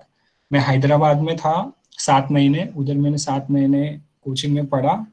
और मैं मेरा स्टोरी बताऊंगा थोड़ा शॉर्ट में ही बाद में। बट अभी मैं ये एम ये है कि लोग मुझे पूछते हैं कि ऐसा, तो मैं बताता हूँ अरे मैं ऐसा एस एकेडमी गया था, तो उनका पहला क्वेश्चन ये रहता है अरे मनोज कितना फीस है, अरे यार रहने का कितना खर्चा होता है। मेरा एक सिंपल आंसर है उनके लिए। मैं मान लिया कि कोचिंग का फीस है 55,000, रहने का फीस है 50,000, टोटल खर्चा है 1 लाख। ये जो 1 लाख है ना, ये आप एक महीने में कमा सकते हो। ये फैक्ट है, मेरे साथ हुआ है। अभी मेरे साथ तो मेरा मेरा खुद का रियलाइजेशन ये है कि जो मैं वाशी इलेक्ट्रिकल्स में जॉब करता था, जो मेरा सैलरी था 12,500, मेरा उतना अभी टैक्स कटता है, income tax. This is the fact. तो उसी बेसिस पे मैं आपको बोल रहा हूँ कि ये मत सोचो कि कितना पैसा लग रहा है, कितना रहने के लिए कैसा होगा। आप ये सोचो कि नॉलेज कैसा है, मैं कितना मेहनत करूं और अपॉर्चुनिटीज क्या है। I hope I am clear and I'm audible. Yes, Manoj. And Yeah, whatever I'm saying, very it clear. is making sense. Correct? Yes. तो ये जो चीज है ना कि यार 50,000 कहाँ से लाऊं, 1 लाख कहाँ से लाऊं, ये बहुत, देखो मानता हूँ कि फाइनेंशियली स्टेबल नहीं हो, पर जो नॉलेज आपको मिलने वाला है, जो एक्सपीरियंस आपको मिलने वाला है, वो कहीं पे भी नहीं मिलेगा। ये था not going for best coaching centre, just assuming that you कि फाइनेंस आपके फैमिली फाइनेंशियली स्टेबल नहीं है। ये सब ये जो चीजें है ना, ये एक्सक्यूजेस है। और ये एक्सक्यूजेस इतने गंदे हैं कि आप वो चीज आपके पेरेंट्स पे डाल रहे हो या आपके टीचर्स पे डाल रहे हो कि यार मेरा कॉलेज ऐसा था, मेरा कॉलेज वैसा था। मैं बोल रहा हूँ वो कैसे भी हो तो आप कैसे थे, आपने क्या किया, ये आपका मेंटेलिटी होना चाहिए। कोई भी कैसा हो मुझे क्या लेना देना, मैं कैसा हूँ वो इंपॉर्टेंट है, ऐसा ठीक है। अभी ये रेगुलर रिविजन्स जो मैंने लिखा है, इसका रीजन क्या है कि अ, कैसा होता है, इतने सारे सब्जेक्ट्स है तो आपको याद नहीं होता। नो डाउट याद ही नहीं होगा आपको इतने सारे एक ही बार याद करना। तो आपको कैसा करना होता है, अभी मैंने पहला सब्जेक्ट प्रिपेयर किया, ठीक है, और मैं दूसरे सब्जेक्ट पे गया। सबसे मोस्ट इम्पोर्टेंट, जब भी आप इनफैक्ट ये सेशन भी जो देख रहा है और जो बंदा लिख के ले रहा है ना, मैं बोल रहा हूँ, और जो लोग लिख के नहीं ले रहे आप उनसे आगे हो। These are my words. क्यों, कैसा होता है कि जब हम और ये क्यों बोल रहा हूँ मैं, क्योंकि जब मैं कोई लेक्चर अटेंड कर रहा हूँ, कोई सेशन अटेंड कर रहा हूँ, तो मुझे पॉइंट्स नोट डाउन करने ही चाहिए रेगुलर। जैसे आप पढ़ाई भी करोगे एक सब्जेक्ट का, आपके खुद के नोट्स, आपके ओन लैंग्वेज में, मराठी में लिखो, हिंदी में लिखो, तेलुगु में लिखो, कैसे भी लिखो, इंग्लिश में लिखो, आपको समझ में आना चाहिए वैसे लिखो, और प्रॉब्लम सॉल्व होना चाहिए वैसा लिखो। आपके खुद के नोट्स बनाओ आप, एक सब्जेक्ट के एक टॉपिक पे, और आप फिर टॉपिक फिर चेंज करोगे या सब्जेक्ट चेंज करोगे। फिर जो पहला है ना, वो आप पहले हर वीक संडे को एक दिन एक स्लॉट रखने का, तभी वो चीज रिवाइज कर लेने की। देखो, अगर मैं आपको बोल रहा हूँ कि 10 सब्जेक्ट्स कैसे याद करते हैं, इसका मैं आपको ट्रिक बताता हूँ। जब आप पहली बार रिवीजन करते हो ना, तो आपको वो सब्जेक्ट रिवाइज करने के लिए 4 घंटे लगेंगे, बट आप दूसरी बार करोगे ना, तो आपको 3 घंटे ही लगेंगे। तीसरी बार रिवाइज करोगे ना आप, तो आपको 1-1.5 घंटा लगेगा, और चौथी 5 बार ऐसा टाइम आएगा, मेरे साथ ऐसा हुआ है कि 5 मिनट में मैं एक सब्जेक्ट रिवीजन कर लेता था। और स्पेशली ये जो एटीट्यूड है 5-10 मिनट में एक पूरा सब्जेक्ट रिवाइज करने का, ये आपको जैन तक आ जाना चाहिए। जैन मिड तक तो आपको आ जाना चाहिए कि आपके खुद के नोट्स है, आप ऐसे रिवाइज कर रहे हो कि हर 5 ऐसे जस्ट पेज ऐसा घुमाए, you just need to take a glance कि हाँ ये ऐसा, ये ऐसा, ये ऐसा, ठीक है, हो गया। ऐसा भी स्टेट आता है, ठीक है। तो इस तरीके से आपको रिवीजन कैसे करना है, सब्जेक्ट वाइज रिवीजन करना है, और उसको पहले हर वीक करना है, फिर हर मंथ करना है, और उसके बाद आप हर मंथली एक बार भी करोगे तो हो जाता है। अभी टेस्ट सीरीज मैं बोल रहा हूँ, आप लिख के लो, आपके लिए बहुत इंपॉर्टेंट है ये। देखो, रिवीजन में मैं और एक बताता हूँ आपको, नोट्स कैसे बनाने। नोट्स मैंने कैसे बनाए थे, नोट्स कैसे बनाते पता है? अभी कभी भी आपको नोट्स बनाते टाइम या तो फ्लो चार्ट बनाना है, या तो कंपैरिजन में नोट्स बनाना है। कैसा होता है, जब हम कंपेयर या फ्लो चार्ट बनाते हैं, इससे एक पैटर्न डेवलप होता है हमारे माइंड में। तो इससे आपको जो फॉर्मूलाज का जो डिफरेंस है, और फॉर्मूला का, ये अच्छे से सुनना, एप्लीकेशन है, फॉर्मूलाज का जो एप्लीकेशन में, इसका आपको बहुत अच्छे से क्लैरिटी आती है। कभी भी फॉर्मूलाज या जो कंसेप्ट है वो कंपैरिजन में बनाने का। मैं अगर फ्लो चार्ट बना रहा हूँ, हाँ, कि ये और ये 2-4 फॉर्मूले हैं, बट इसमें डिफरेंस क्या है और मैं कब यूज करूंगा, गेट यही है, फॉर्मूलाज क्या है, कंसेप्ट क्या है, कौन से टाइम पे क्या यूज करूंगा, ये क्लैरिटी आपको है, आपको गेट आप क्रैक कर लोगे। और आप 40-50 या पासिंग से क्रैक नहीं करना, आपको अगर टारगेट रखना है तो 85 रखना है। और मैं फिर से बोल रहा हूँ, जो स्टूडेंट को 70% आ रहा है 10th में, अगर वो कर सकता है तो आप भी इजीली कर सकते हो। फर्स्ट यू शुड बिलीव, आपका जो बिलीफ है वो इंपॉर्टेंट है। ये हो गया रिवीजन। फ्लो चार्ट्स बनाने हैं, कंपैरिजन में बनाना है। जब कंपैरिजन में आप रखोगे और रिवीजन जो करोगे वो वीकली, पहले वीकली करना है, फिर मंथली करना है, या 15 डेज में करना है। ये आपका हो गया टॉपिक वाइज। और जब नोट्स भी बनाओगे, कैसा बनाने का, सब्जेक्ट में ये टॉपिक में पूरा लिखते नहीं बैठने का, जो इंपॉर्टेंट है फॉर्मूला, ये कंसेप्ट, ये एप्लीकेशन, ऐसे टाइप के क्वेश्चंस। फिर वैसे ही दूसरा, वही सब्जेक्ट दूसरा टॉपिक, फिर उसके फॉर्मूला, ऐसे टाइप के क्वेश्चंस, और ये कंसेप्ट। और जो मेन कंसेप्ट में जो नंबर ऑफ प्रॉब्लम्स चेंज होते हैं, वो क्यों चेंज होते हैं? अगर मैं सिंपल बोलता हूँ, अगर कोई प्लेट है उस पर प्रेशर जा रहा है, अगर वो टिल्ट रहेगा तो कम प्रेशर होगा, अगर वो पूरा हॉरिजॉन्टल रहेगा तो प्रेशर ही नहीं होगा उस प्लेट पे। ऐसे एकदम सिंपल, और क्वेश्चंस भी ऐसे ही आते हैं मैकेनिकल में तो, और दूसरे ब्रांच में भी डेफिनेटली वैसे ही आएंगे, क्योंकि 2 मिनट में वैसे ही प्रॉब्लम सॉल्व होते हैं। ये पहला, तो आपको नोट्स वैसे बनाने हैं। और इसके बाद टेस्ट सीरीज, ये लोगों का सबसे बिगेस्ट मिस्टेक। मैं एस एकेडमी में था, मेरे क्लास में 400 बच्चे थे, और मैं सबसे पहले बेंच पे बैठता था, और वो बहुत ही ज्यादा करीब रहता है वो। फिर भी मैं बैठता था, क्योंकि मुझे ये सबसे लेना देना नहीं था कि किधर, मुझे इतना ही लेना देना था कि मैं पहले बैठूं, अगर मेरे को नींद भी आए, मैं सो भी जाऊं इतना पढ़ के, मेरे नींद में भी एटलीस्ट 2-4 वर्ड्स मेरे दिमाग में चले जाए। ये मेरा कंसेप्ट था, क्योंकि मैं कैसा होता है, अगर मैं फर्स्ट बेंच पे बैठा हूं ना, तो मेरे को अलर्ट रहना है, अटेंशन फोकस रहना है। 80% में फोकस हूँ और 20% नहीं हूँ, फिर भी फर्स्ट बेंच की वजह से क्या हो जाता है, 20% कहीं ना कहीं दिमाग में चला जाता है। अगर मैं वैसे ही पीछे बैठने लगा, और वो भी 400 लोग बच्चों में, कौन क्या करेगा पता भी नहीं, सब लोग का टाइम पास चालू है, तो मैं पीछे बैठा हूं ना, तो हो सकता है मैं 50% फोकस हूँ और बाकी का जो 50 है ना, वो मेरे दिमाग में जाए ही नहीं, उसमें भी 20% जाए, और बाकी का 30% वो तो ऐसे ही उड़ गया।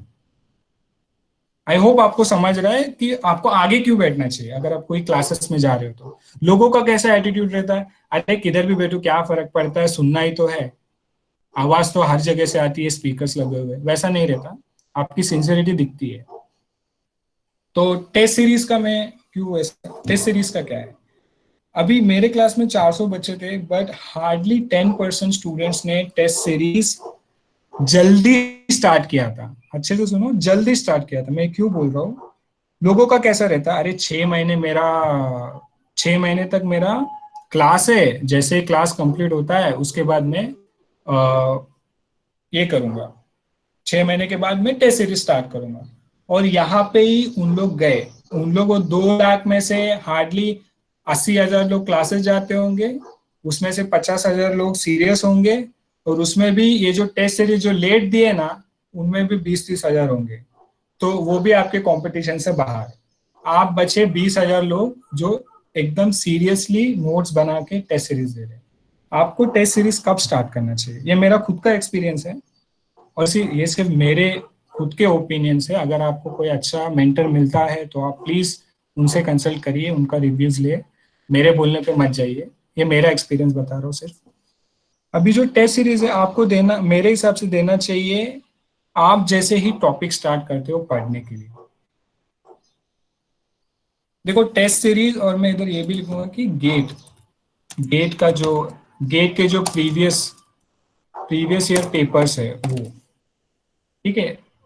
ऐसा अभी टेस्ट, अभी आपने नोट्स बनाया, रिवाइज किया, तो आपको तभी के तभी चेक करना है कि आपको कितने अच्छे से वो फॉर्मूलाज को यूज करने आता है। This is very important. तो आप, अभी मैं मई में ज्वाइन किया था, मई मई 2017, मई 2017 में मैंने एस एकेडमी ज्वाइन की थी। तो और मैंने जून से टेस्ट सीरीज देना स्टार्ट कर दिया था, ठीक है। तो वो भी कैसा था, पहला सब्जेक्ट प्रिपेयर किया, उस सब्जेक्ट का जो भी टेस्ट सीरीज है मैंने सॉल्व किया, और उसके बाद इंपॉर्टेंट ये है, जैसे मैंने सॉल्व किया, मैंने देखा कि मुझे क्या नहीं समझ रहा है। कैसा होता है, आपको प्रॉब्लम समझ में भी आए, बट एप्लीकेशन करते हुए, और वो 2 मिनट में वो प्रॉब्लम सॉल्व करने जितना आपको आना भी चाहिए, उसके लिए आपको टेस्ट सीरीज देना जरूरी है। देखो अभी आपको हो सकता है आपको प्रॉब्लम भी आता है, समझ में भी आता है, पर आप सॉल्व नहीं कर पाते वो 2 मिनट में। क्यों? क्योंकि वो एक टेंशन रहता है। तो वो जो टेंशन, वो जो अडेप्ट करना है वो सिचुएशन को, आपको टेस्ट सीरीज देना चाहिए, वो भी एकदम स्टार्टिंग से। तो मैंने जून में स्टार्ट किया था। अभी मैं बताता हूँ, जैसे कि मैंने इधर लिखा है, मैंने first 5 months, almost 4 to 5 months मैंने सब्जेक्ट के टॉपिक वाइज टेस्ट देने चालू किए थे। ऐसे ऑनलाइन एग्जाम्स अवेलेबल है, एस एकेडमी, ये एक कोचिंग सेंटर है, इनके अलग अलग ब्रांचेस है, उनके ऑनलाइन पे आपको मिल जाएगा, ऐसे टेस्ट सीरीज अवेलेबल है। मेड इजी है, इसमें भी अवेलेबल है। मेरे हिसाब से ये दो दी बेस्ट एकेडमीज है, इनमें से आप कोई भी ज्वाइन करो, टेस्ट सीरीज आपको अच्छा ही रहेगा। बट प्रेफरेबली मैकेनिकल के लिए मैंने तो एस एकेडमी गया था, तो मैंने एस एकेडमी का ही टेस्ट सीरीज दिया था। तो अभी टॉपिक वाइज टेस्ट सीरीज, आपने नोट्स बना लिए, और आप पहले जो 4-5 महीने हैं उधर आप टॉपिक वाइज आप एग्जाम टेस्ट दे रहे हो, तो तभी ऑलमोस्ट आपका ब्रश अप हो जाता है कि आपको कितना, क्या क्या मिस्टेक्स हैं, और आपको क्या क्या, कौन से टॉपिक्स पे समझ में आ रहा है, और आपको सॉल्व नहीं हो पा रहा 2 मिनट में। और ऐसे भी मिलेंगे आपको कि अरे यार ये तो वो मुझे क्लिक ही नहीं होता वो 2 मिनट में। तो ऐसा, तो आपको 3 कैटेगरी मिल जाएंगे तभी भी, कि एक जो आपको समझ में भी आ रहा है और आप सॉल्व भी कर लेते हो। हेलो, एम आई ऑडिबल ना? Yes, yes, yes, हाँ, clearly. तो आपको तभी तीन कैटेगरी आ जाती है। एक कि समझ में आ रहा है और मेरे से सॉल्व भी हो जाता है, समझ में आ रहा है बट सॉल्व नहीं हो पाता। तो ये जो समझ में नहीं आ रहा, सॉल्व नहीं हो पाता ना, ये आपको प्रैक्टिस से हो जाएगा। और जो चीज समझ में ही नहीं आ रही, हो ही नहीं रहा, इसमें आपको कंसेप्ट बिल्ड करना है। फिर वापस बोलता हूँ, ये आपको यूज होगा बहुत। जब आप टेस्ट दोगे, आपको क्लियरली दिमाग में आ जाएगा कि ये चीज मेरे को समझ में आ रही है और आपका सॉल्व हो जाता है। एक होता है यार समझ में आ रहा है बट गलती हो गई या फिर वो सॉल्व नहीं हो पाया, ये होता है, इसलिए प्रैक्टिस से आप खत्म कर सकते हो। और तीसरा कि आपको समझ में भी नहीं आ रहा, तो उसमें आपको उसमें ज्यादा कंसेप्ट डेवलप करने की जरूरत है। ठीक है। और उसके बाद जब आप 5 महीने ये सब कर रहे हो, आप एनालिसिस कर रहे हो, जो रॉन्ग हो वो बार बार सॉल्व कर रहे हो।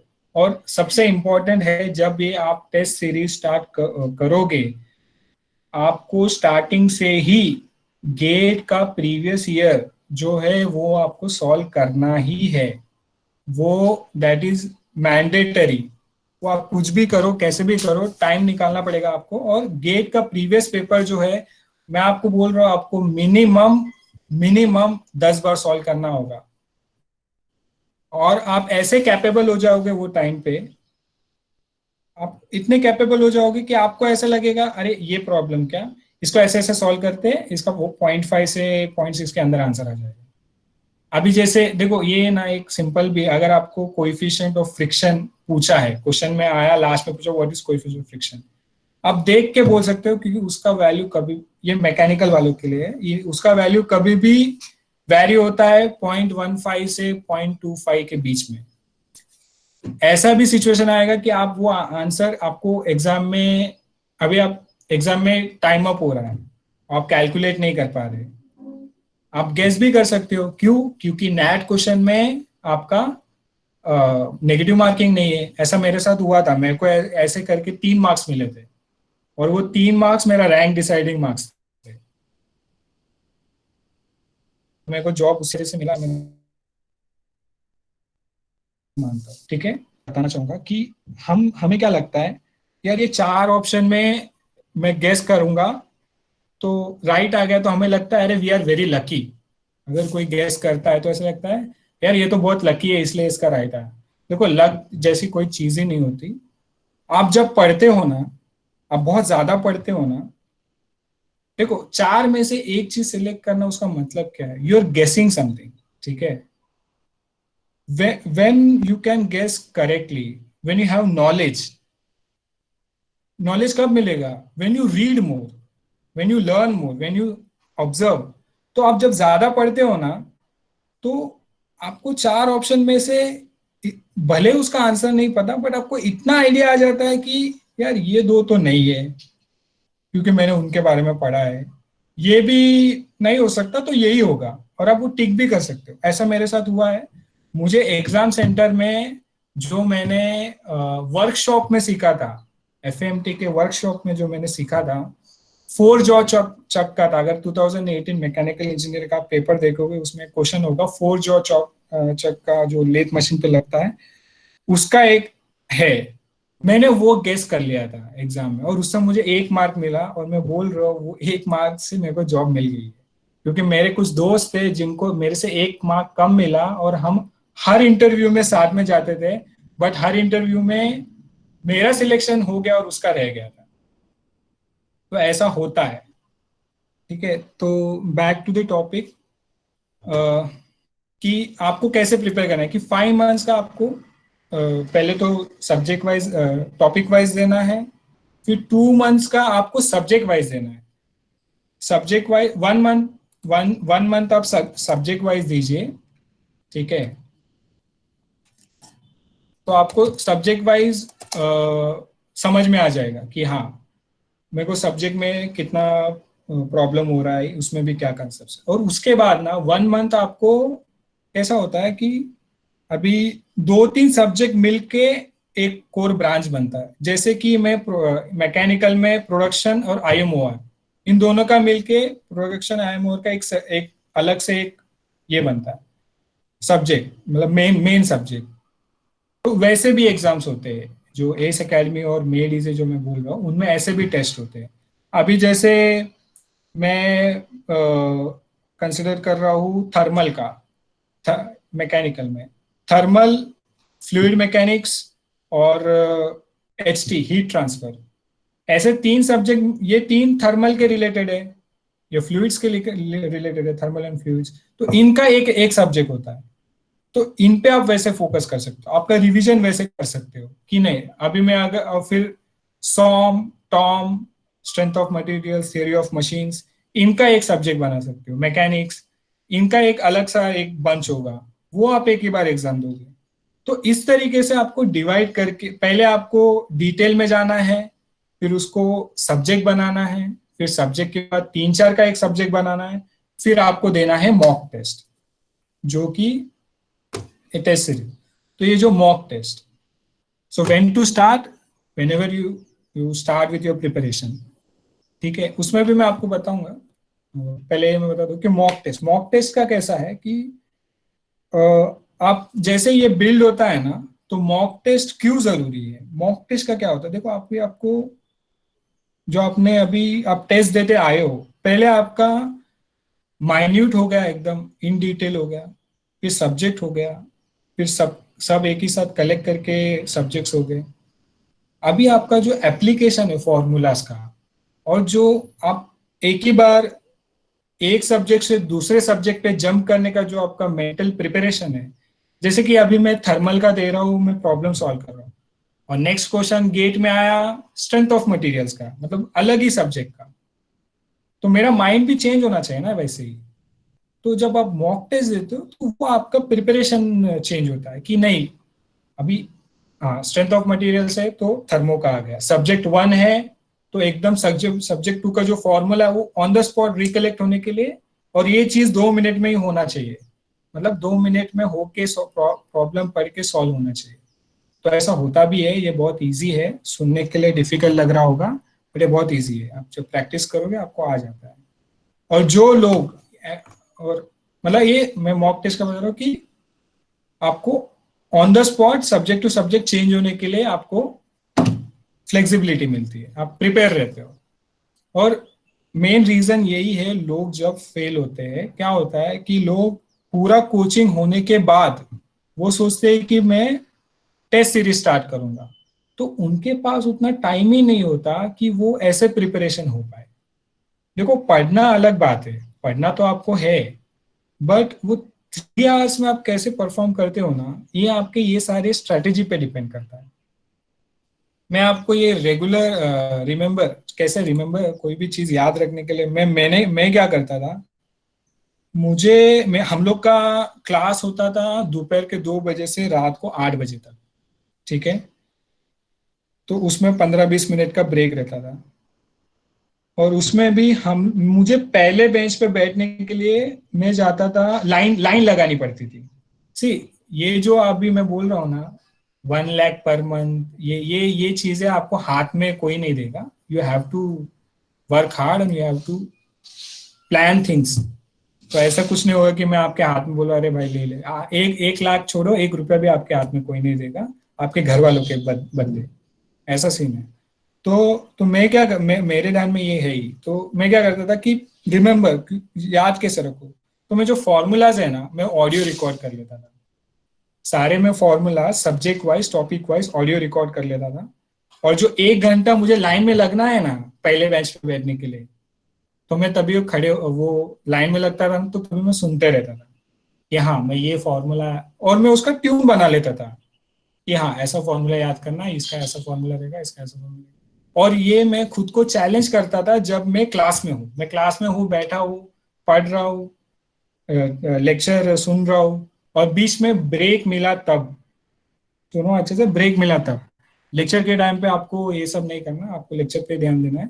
जब आप मुझे ब्रेक मिलता था तो मैं खुद को थोड़ा फ्रेश होके चाय वाय पी के खुद को फिर चैलेंज करता था कि मुझे कितना याद है उनमें से, और मैं फॉर्मूला लिखने का ट्राई करता था। रॉन्ग हो कोई प्रॉब्लम नहीं है, but at least you should try.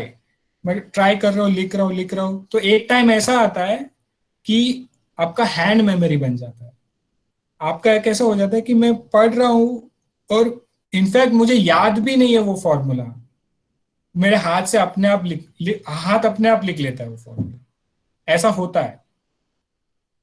तो आप सुन के, एक्चुअली मैं आपको एक बताता हूँ, हम लोग जब गेट का जब वो क्लासेस गए थे, तो जो टीचर्स थे वो बहुत अच्छे थे। वो एक एक टीचर थे, वो इसरो में काम किए थे, जो अग्नि 1 अग्नि 2 जो रॉकेट है, उन्होंने वो लॉन्च किया, उस टीम में थे, वो हमें पढ़ा रहे थे।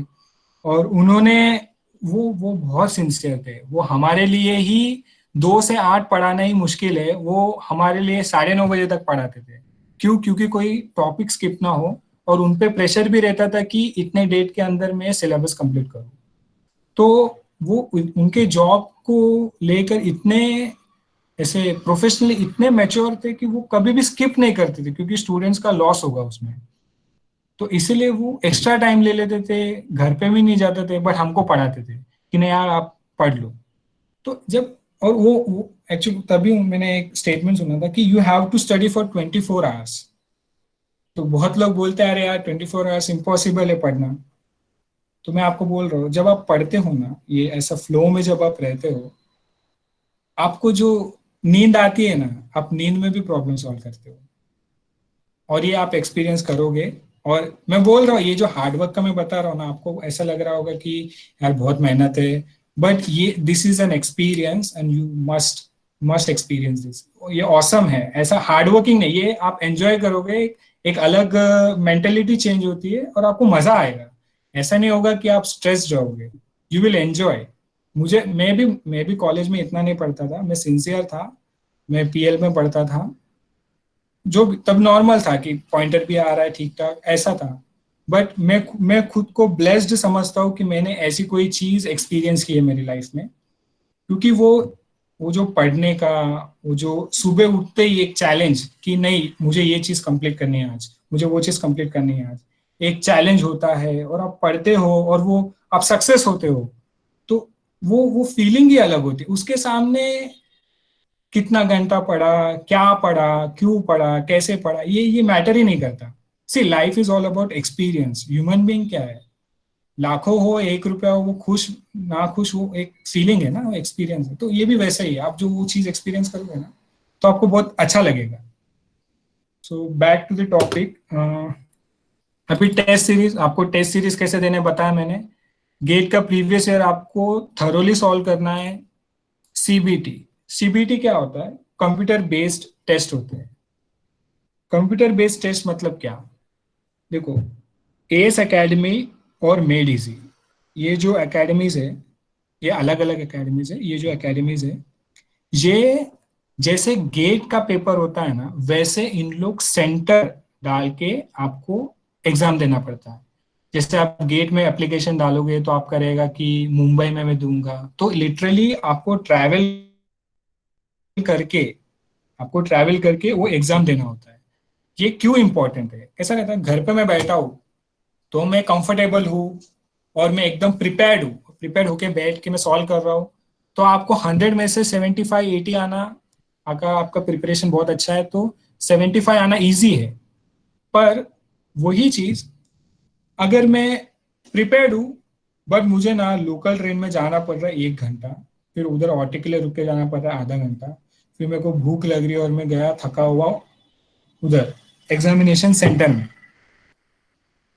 तो आप सेम मार्क्स लाओगे? नहीं लाओगे ना। हाँ, आई एम ऑडिबल राइट? मैं इसलिए पूछा, कोई सो नहीं गया हो। Hello? Yes, yes, you are हाँ, audible. यस, हाँ, हाँ। तो आपको कंप्यूटर बेस्ड टेस्ट देने का वो इम्पोर्टेंट, वो एडवांटेज है कि आप जब ट्रैवल करके उतना करके जब आप बैठ के एग्जाम देते हो ना, तो तभी आपका माइंड, वो उस सिचुएशन को माइंड बहुत स्टेबल होना चाहिए, उसके लिए भी प्रिपेयर होना चाहिए। इसलिए वो इम्पोर्टेंट है कंप्यूटर बेस्ड टेस्ट। और मैंने वो 3 दिए थे, 3 कंप्यूटर में। अब अगर मैं खुद की बात करूं, मैंने कितने टेस्ट दिए थे, तो मैंने ना टॉपिक वाइज सारे सब्जेक्ट के सारे टॉपिक वाइज टेस्ट दे दिए थे, जो कि कम से कम 30 तो होंगे, 30-40 होंगे। और मैंने जो मॉक टेस्ट है, मॉक टेस्ट जो है वो मैंने दिए थे। मॉक टेस्ट यानी कंप्लीट सिलेबस का गेट के जैसा टेस्ट, ठीक है। वो जो टेस्ट है वो मैंने दिए थे, कम से कम 15 दिए होंगे, 15 से 20। और मैंने ये मंथली दिया था, मैं आपको बताता हूँ कैसे। मॉक टेस्ट ये मैंने 15 से 20 दिए थे, और मैंने 3 सीबीटी दिए थे। और मैं छोटे छोटे बीच में ऐसे ही टाइम पास के लिए टेस्ट देते रहता था, जिससे मेरा स्कोर, मतलब कैसा है कि मैं खुद को चैलेंज करता था। अगर मैं अभी थर्मोडायनेमिक्स पढ़ रहा हूँ, कोई सब्जेक्ट 1 पढ़ रहा हूँ, लिख रहा हूँ, और बीच में ऐसे कोई भी रैंडम बुक उठा लेता था, रैंडम पेज खोलता था और वो पढ़ता था, और इसका आंसर क्या है, इसको कैसे सॉल्व करेगा, प्रोवाइडेड वो प्रॉब्लम एग्जाम में आता हो उस हिसाब से। ऐसा नहीं है कि कुछ भी उठा लिया। वो फिर मैं चैलेंज करता था कि ये सॉल्व होगा क्या, मैं ट्राई करता था, हाँ हो गया, तो मैं मेंटली प्रिपेयर्ड हूँ उसके लिए, ऐसा। और एक बात है प्रॉब्लम, कॉमन मिस्टेक्स में, वो है यूनिट्स। ये इस यूनिट्स के वजह से आप टेस्ट सीरीज में भी एक्सपीरियंस करोगे कि यूनिट्स के वजह से आपका मार्क्स जाता ही है, और ये बहुत कॉमन है। तो कभी भी आप क्वेश्चन पढ़ते हो तो लिख लेने का, गिवन क्या है वो लिख लेने का विथ यूनिट, और उसको ऑन द स्पॉट अच्छे से सुनो, तभी के तभी आपको कन्वर्ट कर लेने का, फॉर्मूला में हम कैसे यूज करेंगे। समझो, अगर मेरा है pressure equals to force upon area, ठीक है, न्यूटन पर मीटर स्क्वायर। अगर मुझे एरिया दिया है एमएम में, तो मैं ऑन द स्पॉट उसको तभी के तभी कन्वर्ट करके फिर फॉर्मूला में डालना है। तो ऐसे आपको कन्वर्जन करके, और एक प्रॉब्लम इधर ये है कि जो नैट टाइप क्वेश्चन है, जो फिलिंग द ब्लैंक्स है, वो 2 मिनट में हम इतना अच्छा क्वेश्चन पढ़ नहीं पाते, या क्या होता प्रेशर के वजह से ना, उसने फोर्स दिया होगा कि आपको ये चीज फाइंड करनी है, बट आपको यूनिट आप नहीं देख पाते। अगर डायमीटर दिया है, अगर आपका डायमीटर आया 3 mm, sorry 3 metres, but unit दिया है mm में, आपको 3000 लिखना है उधर, नहीं तो आपका मार्क्स गए। तो ये जो चीज है यूनिट्स का, ये आपको बहुत अच्छे से ध्यान देना है। गिवन क्या है उसका यूनिट कन्वर्जन, और जो आंसर पूछा है कौन से यूनिट में पूछा है, ये उसके वजह से बहुत लोगों का मिस्टेक होता है, वो प्रेशर में लोग नहीं देख पाते। तो स्टार्टिंग से ये चीज का आपको हैबिट होना चाहिए कि हाँ मैं ये कर रहा हूँ, ये कर रहा हूँ, और ये चीज हैबिट से ही जाएगी। अचानक एक दिन हो गया करूंगा तो नहीं नहीं होगा। सेम इसमें भी, जनरल एप्टी में, एक दिन अरे मैं एप्टी देख लूंगा या 10 दिन ही प्रिपेयर करूंगा देख लूंगा, वो नहीं होगा। आपको वर्ड टू वर्ड प्रिपेयर करना है। उसके अलावा ये ओन नोट्स का मैंने बताया कैसे करना है। और ये सबसे इंपॉर्टेंट है वर्चुअल कैलकुलेटर। देखो, आपको फिजिकल कैलकुलेटर लेके जाना अलाउड नहीं है। तो बहुत बार क्या होता है, स्टूडेंट्स जब टेस्ट सीरीज देते हैं तो फिजिकल कैलकुलेटर पे कैलकुलेट करके देते हैं। तो ये क्यों ऐसा देते हैं कि स्टूडेंट्स डरते हैं कि मुझे कम मार्क्स ना आ जाए। मेरे को क्वेश्चन आते हुए भी कैलकुलेशन के वजह से लेट हुआ, वर्चुअल कैलकुलेटर से कैलकुलेशन करने के लिए लेट हुआ, ये डर से लोग फिजिकल कैलकुलेटर यूज करते हैं, और वहीं पे वो फंस जाते हैं। ये मेरे साथ भी ऐसे हुआ था। जब मैं स्टार्टिंग में दे रहा था तो मैं फिजिकल कैलकुलेटर यूज कर रहा था, फिर मैंने एक दिन डिसाइड किया कि मैं फिजिकल कैलकुलेटर यूज नहीं करूंगा, और मैंने वो ऐसे बाजू में ही रख दिया, और मैं वर्चुअली लेता था। मेरे को भले मार्क्स कम आते थे, बट मैं एग्जाम के लिए प्रिपेयर हो रहा था। मैं वो टेस्ट सीरीज के लिए प्रिपेयर नहीं हो रहा था, मैं मेन गेट एग्जाम के लिए प्रिपेयर हो रहा था। तो इसलिए मैं उस माइंडसेट के हिसाब से मैं बोला नहीं, कम आए तो कम आए, बट मैं लूंगा वर्चुअली। तो ये इंपॉर्टेंट है। तो वर्चुअल कैलकुलेटर कुछ भी हो, आप स्टार्टिंग से ही यूज करना। और एनवायरमेंट और कंपटीशन, अभी ये मैंने क्यों लिखा है कि देखो, ये आप पे है, आप इसको कैसे लेते हो। बट मेरा एक अलग ओपिनियन है, मेरा ये ओपिनियन है कि आप अगर सिंपल एक एग्जांपल है, अगर आपको जिम करना है, ठीक है, आपने डिसाइड किया आप जिम जाके जिम करोगे और घर पे जिम करोगे। तो आप जब जिम जाके जिम करते हो ना, तो जो आप आधा घंटा जिम करने वाले हो तो उसका 45 मिनट्स हो जाता है, ठीक है। और अगर मैं घर पे कर रहा हूँ, अगर मैं 30 मिनट्स करने वाला हूँ ना, एक दो दिन 30 रहेगा, फिर बाद में क्या हो जाएगा 25 20, समझ रहे हो। तो इसी तरह जब मैं प्रिपरेशन भी कर रहा हूँ, मैं घर पे हूँ, कंफर्टेबल हूँ, मैं पढ़ रहा हूँ, बट अगर कोई एनवायरनमेंट ही नहीं है उस तरीके का, तो फिर मतलब क्या है। आप वो फ्लो मेंटेन, देखो एक साल फ्लो मेंटेन करना वो इम्पोर्टेंट है। पहले 2 3 महीने 4 महीने 5 महीने हर कोई कर लेगा, पूरा एग्जाम देने तक, एग्जाम देके गेट एग्जाम देके हॉल के बाहर आने तक वो फ्लो मेंटेन करना, उसके लिए जो आपका सराउंडिंग है, जो कंपटीशन लेवल है, वो आपको देखना, फेस करना, उस चीज में रहना बहुत जरूरी है। नहीं तो इधर इधर बहुत लोग ये कैसा होता है, लोग सोचते हैं कि मैं घर से प्रिपेयर हो जाऊंगा, तो उसमें प्रॉब्लम क्या हो जाता है कि थोड़े दिन पढ़ते फिर नहीं पढ़ते। और ये तो ठीक है, तो अगर वो कंटिन्यूअस भी पढ़ने लगे तो भी ठीक है, बट और क्या होता है कि लोग सोचते हैं कि हाँ मैंने आज 3 घंटा पढ़ा तो मेरा आज हो गया, तो उन लोग फिर अपने दूसरे कामों में लगे रहते हैं। हाँ नहीं, वो satisfied, they are satisfied, and this is the worst thing to happen, कि मैं सेटिस्फाइड हो गया कि मैंने 3 घंटे पढ़ लिए या 5 घंटे पढ़ लिए या 6 घंटे पढ़ लिए, ये सेटिस्फाइड। जैसे सेटिस्फाइड हुआ ना, इतना आप सोच लेना कि आपके जो कॉम्पिटिटर्स है all over India, they are never satisfied, उन लोग करते ही जा रहे। और स्पेशली जो लोग वैसे इन्वायरमेंट में हैं, उन लोग तो रुकने का भी नाम नहीं लेंगे कि मैं 1 घंटा उधर इधर देखूं भी करके। तो ये बहुत इंपॉर्टेंट है कि आपको वो फ्लो मेंटेन करने के लिए मैं तो प्रिफर करूंगा कि मैं कोई क्लासेस ज्वाइन करूं। देखो कैसा है, आप, मैं समझ सकता हूँ कि आपका कैसा स्टेट है, आपके, देखो आपके कंसेप्ट क्लियर होंगे, but with respect to Mumbai university exam, no doubt, faculty आपको पढ़ा रही है, आप पढ़ रहे हो, बट वो मुंबई यूनिवर्सिटी के लिए, वो गेट के लिए नहीं है। तो जब आप, फिर आपको गेट के लिए चाहिए तो आपको गेट जैसा पढ़ाना भी चाहिए। और आपके फैकल्टी का काम नहीं है कि आपको गेट जैसा पढ़ाए, उनका काम है मुंबई यूनिवर्सिटी उसी कंसेप्ट पढ़ाए, आप पास हो जाओ ऐसा। तो गेट के लिए आपको खुद का रिस्पॉन्सिबिलिटी है। तो जब आप उसके लिए पढ़ रहे हो ना, तो वैसा इन्वायरमेंट, वैसा कोचिंग रहेगा ना, तो आप मिनिमम एफर्ट में मैक्सिमम रिजल्ट आपको मिलेगा। और एक मैंने जब स्टार्टिंग में बोला था कि आप ये चीज बार बार नहीं करने वाले, मे बी आप 3 अटेम्प्ट दोगे, बट उसके बाद फिर से आप नहीं दोगे क्योंकि आप पे और दूसरे रिस्पॉन्सिबिलिटीज आएंगे।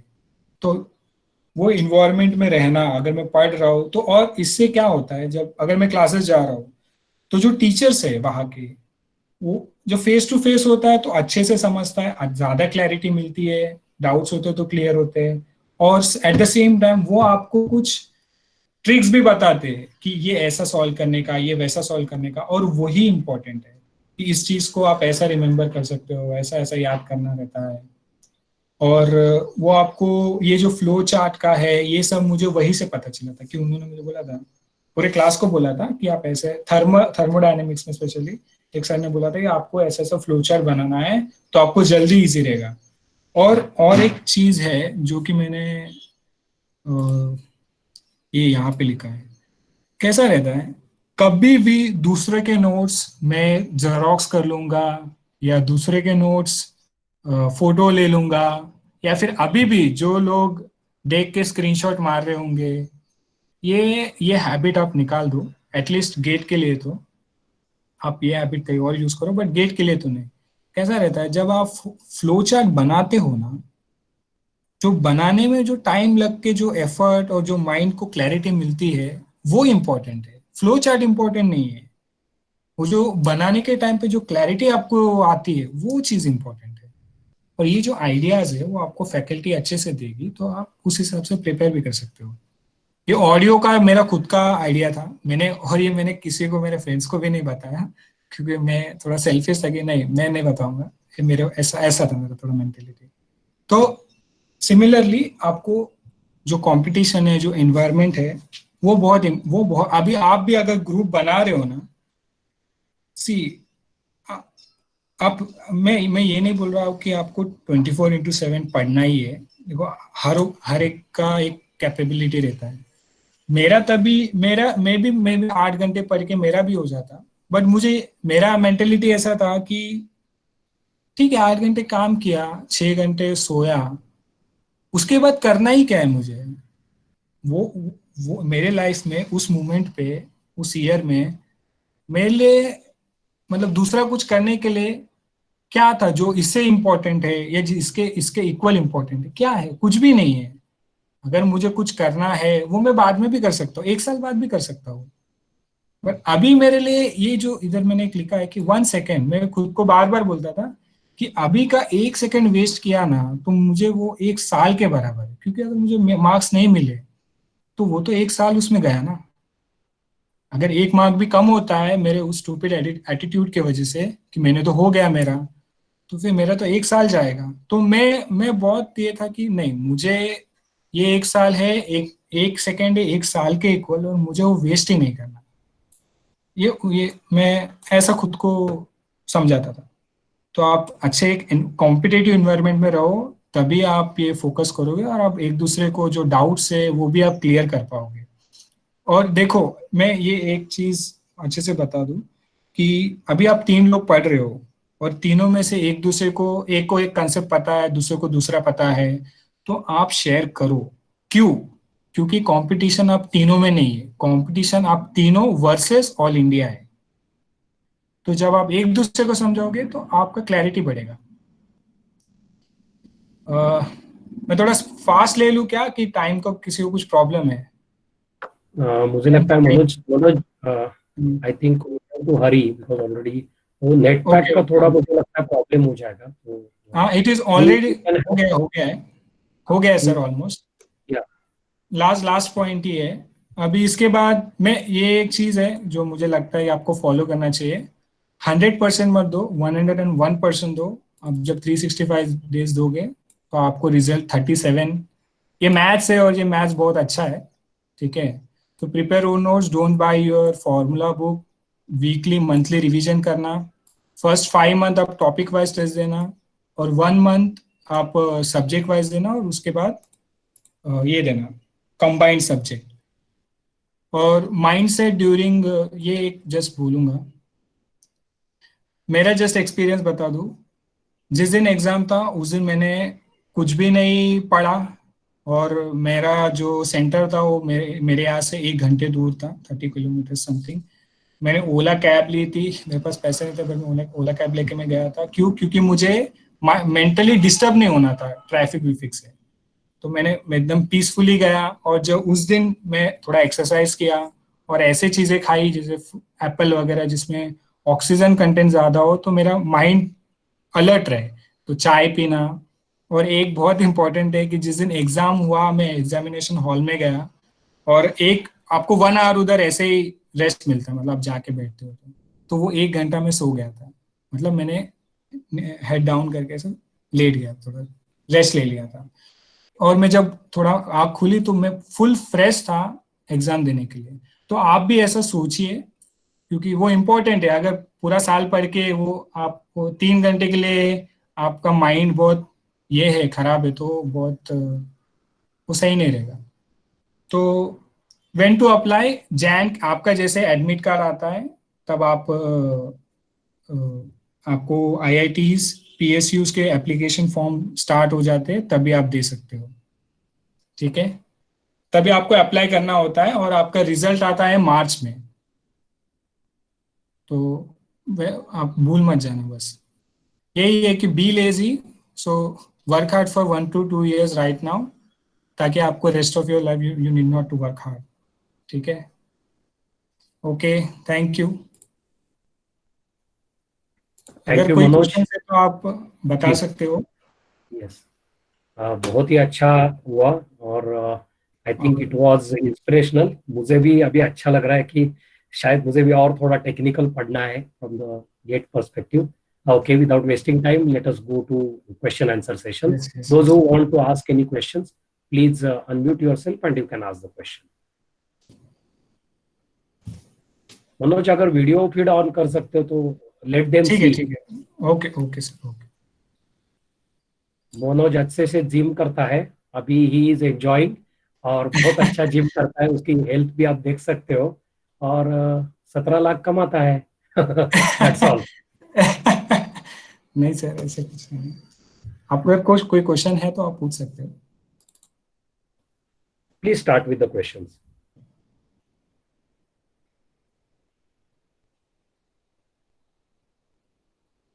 Hello. There is a question from Govind. In an interview, what kind of topics they focus? Govind, देखो, which type of interview you are asking? I mean, मैं PSU? ठीक है, देखो पीएसयूज में मैं बीपीसीएल का ही सिर्फ बताऊंगा। उसमें 3 राउंड्स थे। एक आपको केस स्टडी देता है, केस स्टडी देते हैं उन लोग, उस पे आपको एक सॉल्यूशन देना होता है। एक केस बताएंगे, आपको उस टाइम पे इथिकली करेक्ट होना चाहिए। आप ऐसे नहीं बोल सकते कि रिश्वत लेके काम होगा, ऐसे वर्ड्स नहीं यूज करना, ठीक है। और वो केस स्टडी होगा, आपको एक सॉल्यूशन देना है। 15 लोग में से आपको 1 मिनट 3-4 लाइंस बोलने मिलेंगे, और आप जब बोलोगे you have to be the point पे बात करने का मतलब है। और सेकेंड था मेरा टेक्निकल इंटरव्यू। टेक्निकल इंटरव्यू में मैं आपको रिकमेंड करूंगा, मेड इजी के अग्रानी बोस मैम करके है, और स्वप्निल मोंडल सर करके है। उनके फेसबुक पेज पे आपको हर एक लड़के का इंटरव्यू का एक्सपीरियंस उन लोग शेयर करते हैं, तो आप वो भी फॉलो कर सकते हो। तो वहां से आपको मिल जाएगा कि क्या क्या क्वेश्चंस पूछते हैं टॉपिक्स पे। और मैकेनिकल के लिए तो नॉर्मली वो डिपेंड करता है। अगर ऑयल मैन्युफैक्चरिंग कंपनी है तो एफएम पे ज़्यादा फोकस रहेगा, थोड़ा प्रोडक्शन पे रहता है, और थर्मल पे रहता है। पंप्स के बारे में पूछते हैं most of, pumps, Motors, turbines. और उसके बाद होता है एचआर इंटरव्यू। एचआर इंटरव्यू वो फिर आप पे है, आप कैसे हैंडल करते हो। मैं अगर उसका गाइडेंस चाहिए तो मैं आपको दूंगा, नो डाउट, बट पहले आप गेट पे फोकस करो। Next.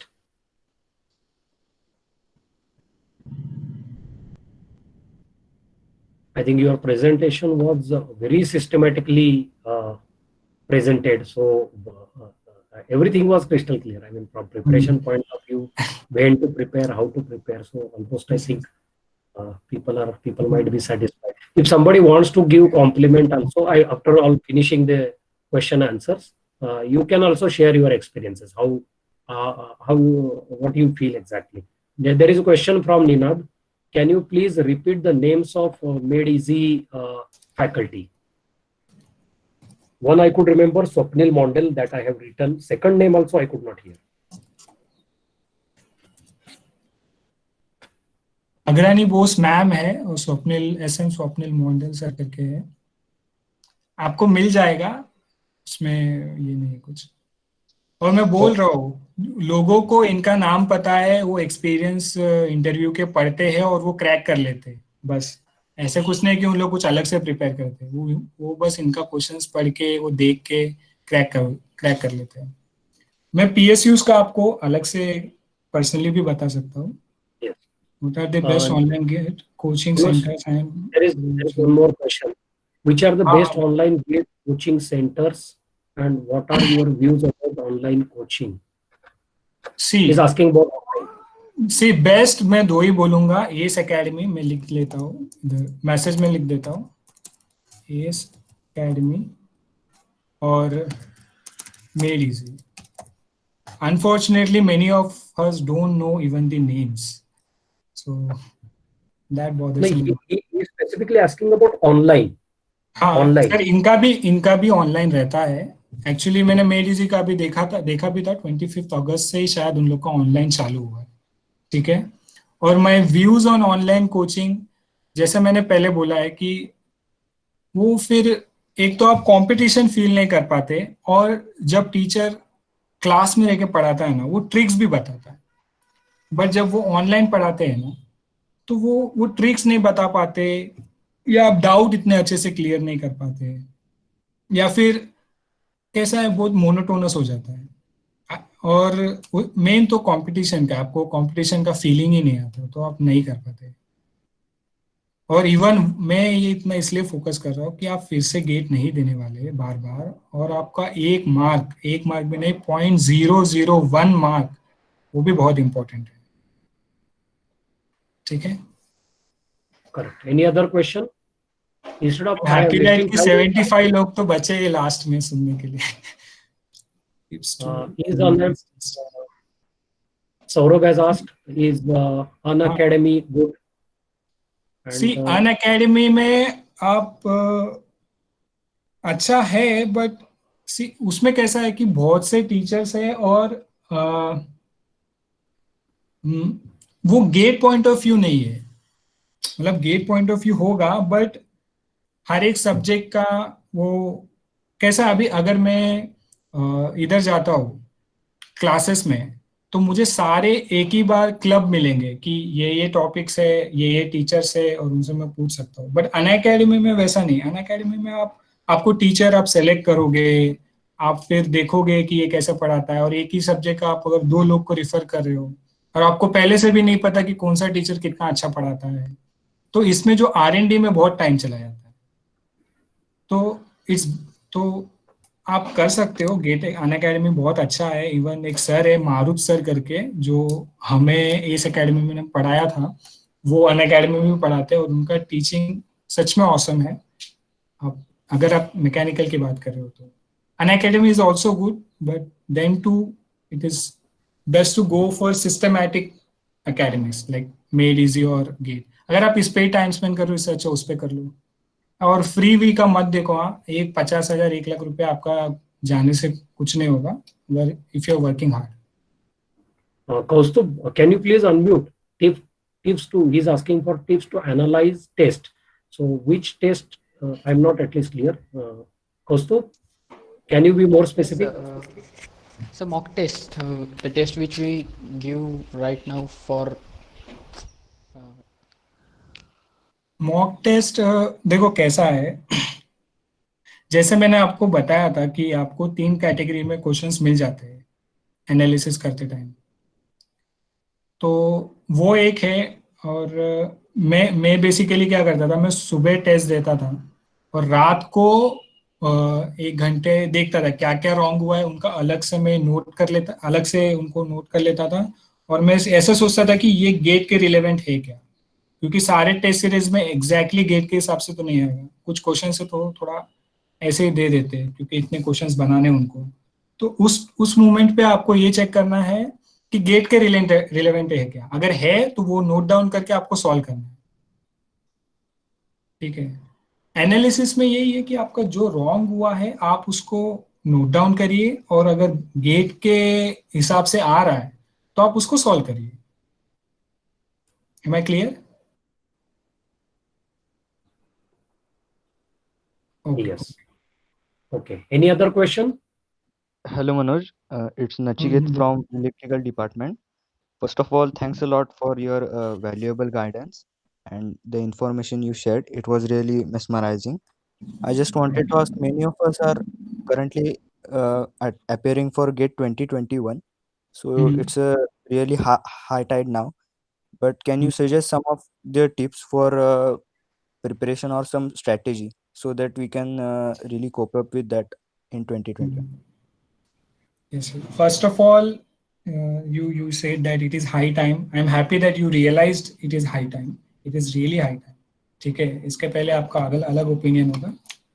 और अभी के लिए ना, सी अभी जो आपके पास जितने मंथ्स बचे हैं, अभी सितंबर, ठीक है, आप अभी जैन को आप टेस्ट के लिए छोड़ दीजिए। सितंबर, अक्टूबर और मिड ऑफ नवंबर आप इसमें टॉपिक वाइज नोट्स बनाना स्टार्ट करिए, और वो आप कंप्लीट करिए टेस्ट के साथ। ठीक है, और इस बार आप उस पर ही फोकस करना जो एक्चुअली गेट में आता है। और नवंबर मिड से दिसंबर मिड तक आप सब्जेक्ट वाइज फोकस करिए, और दिसंबर मिड से जैन तक आप पूरा 3 सब्जेक्ट का एक बना के उस पर फोकस करिए। और जैन में आप सब मॉक टेस्ट दीजिए, हर अगले दिन मॉक टेस्ट देते रहने का। 2 दिन में एक मॉक टेस्ट देने का, रिवाइज करने का, मॉक टेस्ट देने का, रिवाइज करने का, मॉक टेस्ट देने का, क्योंकि रिवाइज करने में वो टाइम पे आपको हार्डली 3 आवर्स लगेंगे और मॉक टेस्ट देने में 3 आवर्स, और बाकी के 3 आवर्स आप ये देख सकते हो कि क्या रॉन्ग हुआ, कैसे हुआ, और उसके बाद जो रॉन्ग हुआ और जो रॉन्ग हुआ वो एनालिसिस, और जो ओवरऑल रिवीजन एक्स्ट्रा जो करना है, प्रॉब्लम सॉल्व करना है, वो फ्लो मेंटेन करना है, उसके लिए आप प्रॉब्लम सॉल्व कर सकते हो। ठीक है, समझ गए ना? Yes, sir. Thank you, sir. Any other question?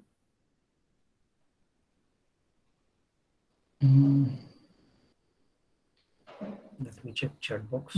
मैं जैसे इतना बोलूंगा कि अभी जो क्वेश्चन था, आप ये एग्जाम में कितने मार्क्स आ रहे हैं ये आप फोकस मत करो कि आपको 70 आएंगे, 80 आएंगे, इस पे आप फोकस मत करो। आप बल्कि इस पे फोकस करो कि आप कितने अच्छे से प्रिपेयर हो सकते हो, और स्ट्रेस मत लो कि कम टाइम में वगैरह।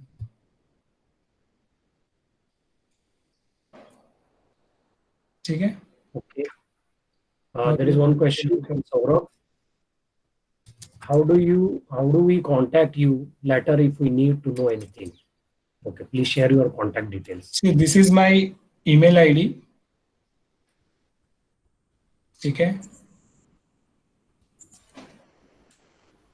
This is my personal number, मैं चैट बॉक्स में मैंने लिख दिया है, ईमेल आईडी है, नंबर है, बट आई रिक्वेस्ट कि आप पहले मुझे एक टेक्स्ट मैसेज करना, आपका नाम, आपका ब्रांच, और आपका नाम, आपका ब्रांच व्हाट्सएप करना।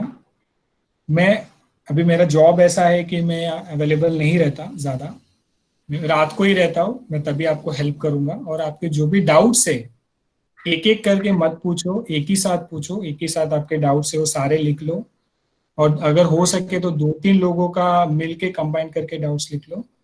आप मुझे डायरेक्टली कॉल करो, मैं आपको बता दूंगा, या फिर आप एक मेल भी करके रख सकते हो, मैं मेल देख के आपको रिप्लाई करूंगा, बट प्रेफरेबली फोन ही कर लेना, मैं बोलूंगा तब, या फिर मैं खुद से करूंगा, और जो डाउट्स है वो एक ही बार पूछ लेना। ठीक है। Okay, thank you. So I think it's already 15 हाँ भाई। to 2. So on behalf of all of us, Manoj, I thank you for your valuable guidance. It was very much needed, and I'm sure that with these people, they take it very seriously and work for Yes. next 2-3 years. There will be many more ranks in IIT, and that will be the what I can say outcome of this program, I think. So on behalf of all of the present student, I assure you that we'll do our level best. As far as my department is concerned, I will help the people, those who are willing to appear for this one. Even our get books are there in our department library, also in the main library. So we'll help the students. But this inspiration was very much needed, and your speech really, it will help a lot, and will bring the knowledge to the college and for students also. So thank you once again, Manoj. We'll be keeping in touch with you for rest of the guidance. I am happy कि मेरा अगर आप में से कोई एक को भी ये, आप एक भी क्रैक कर ले तो एक को भी कुछ बेनिफिट होता है, बस ये सेशन उसके लिए बहुत हो गया मेरे लिए। ठीक है, thank you sir.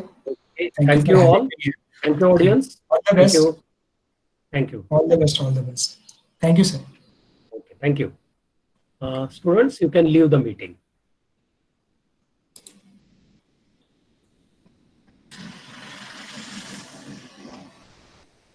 Manoj, just I will end the meeting and I will call you. Okay, sir. Okay.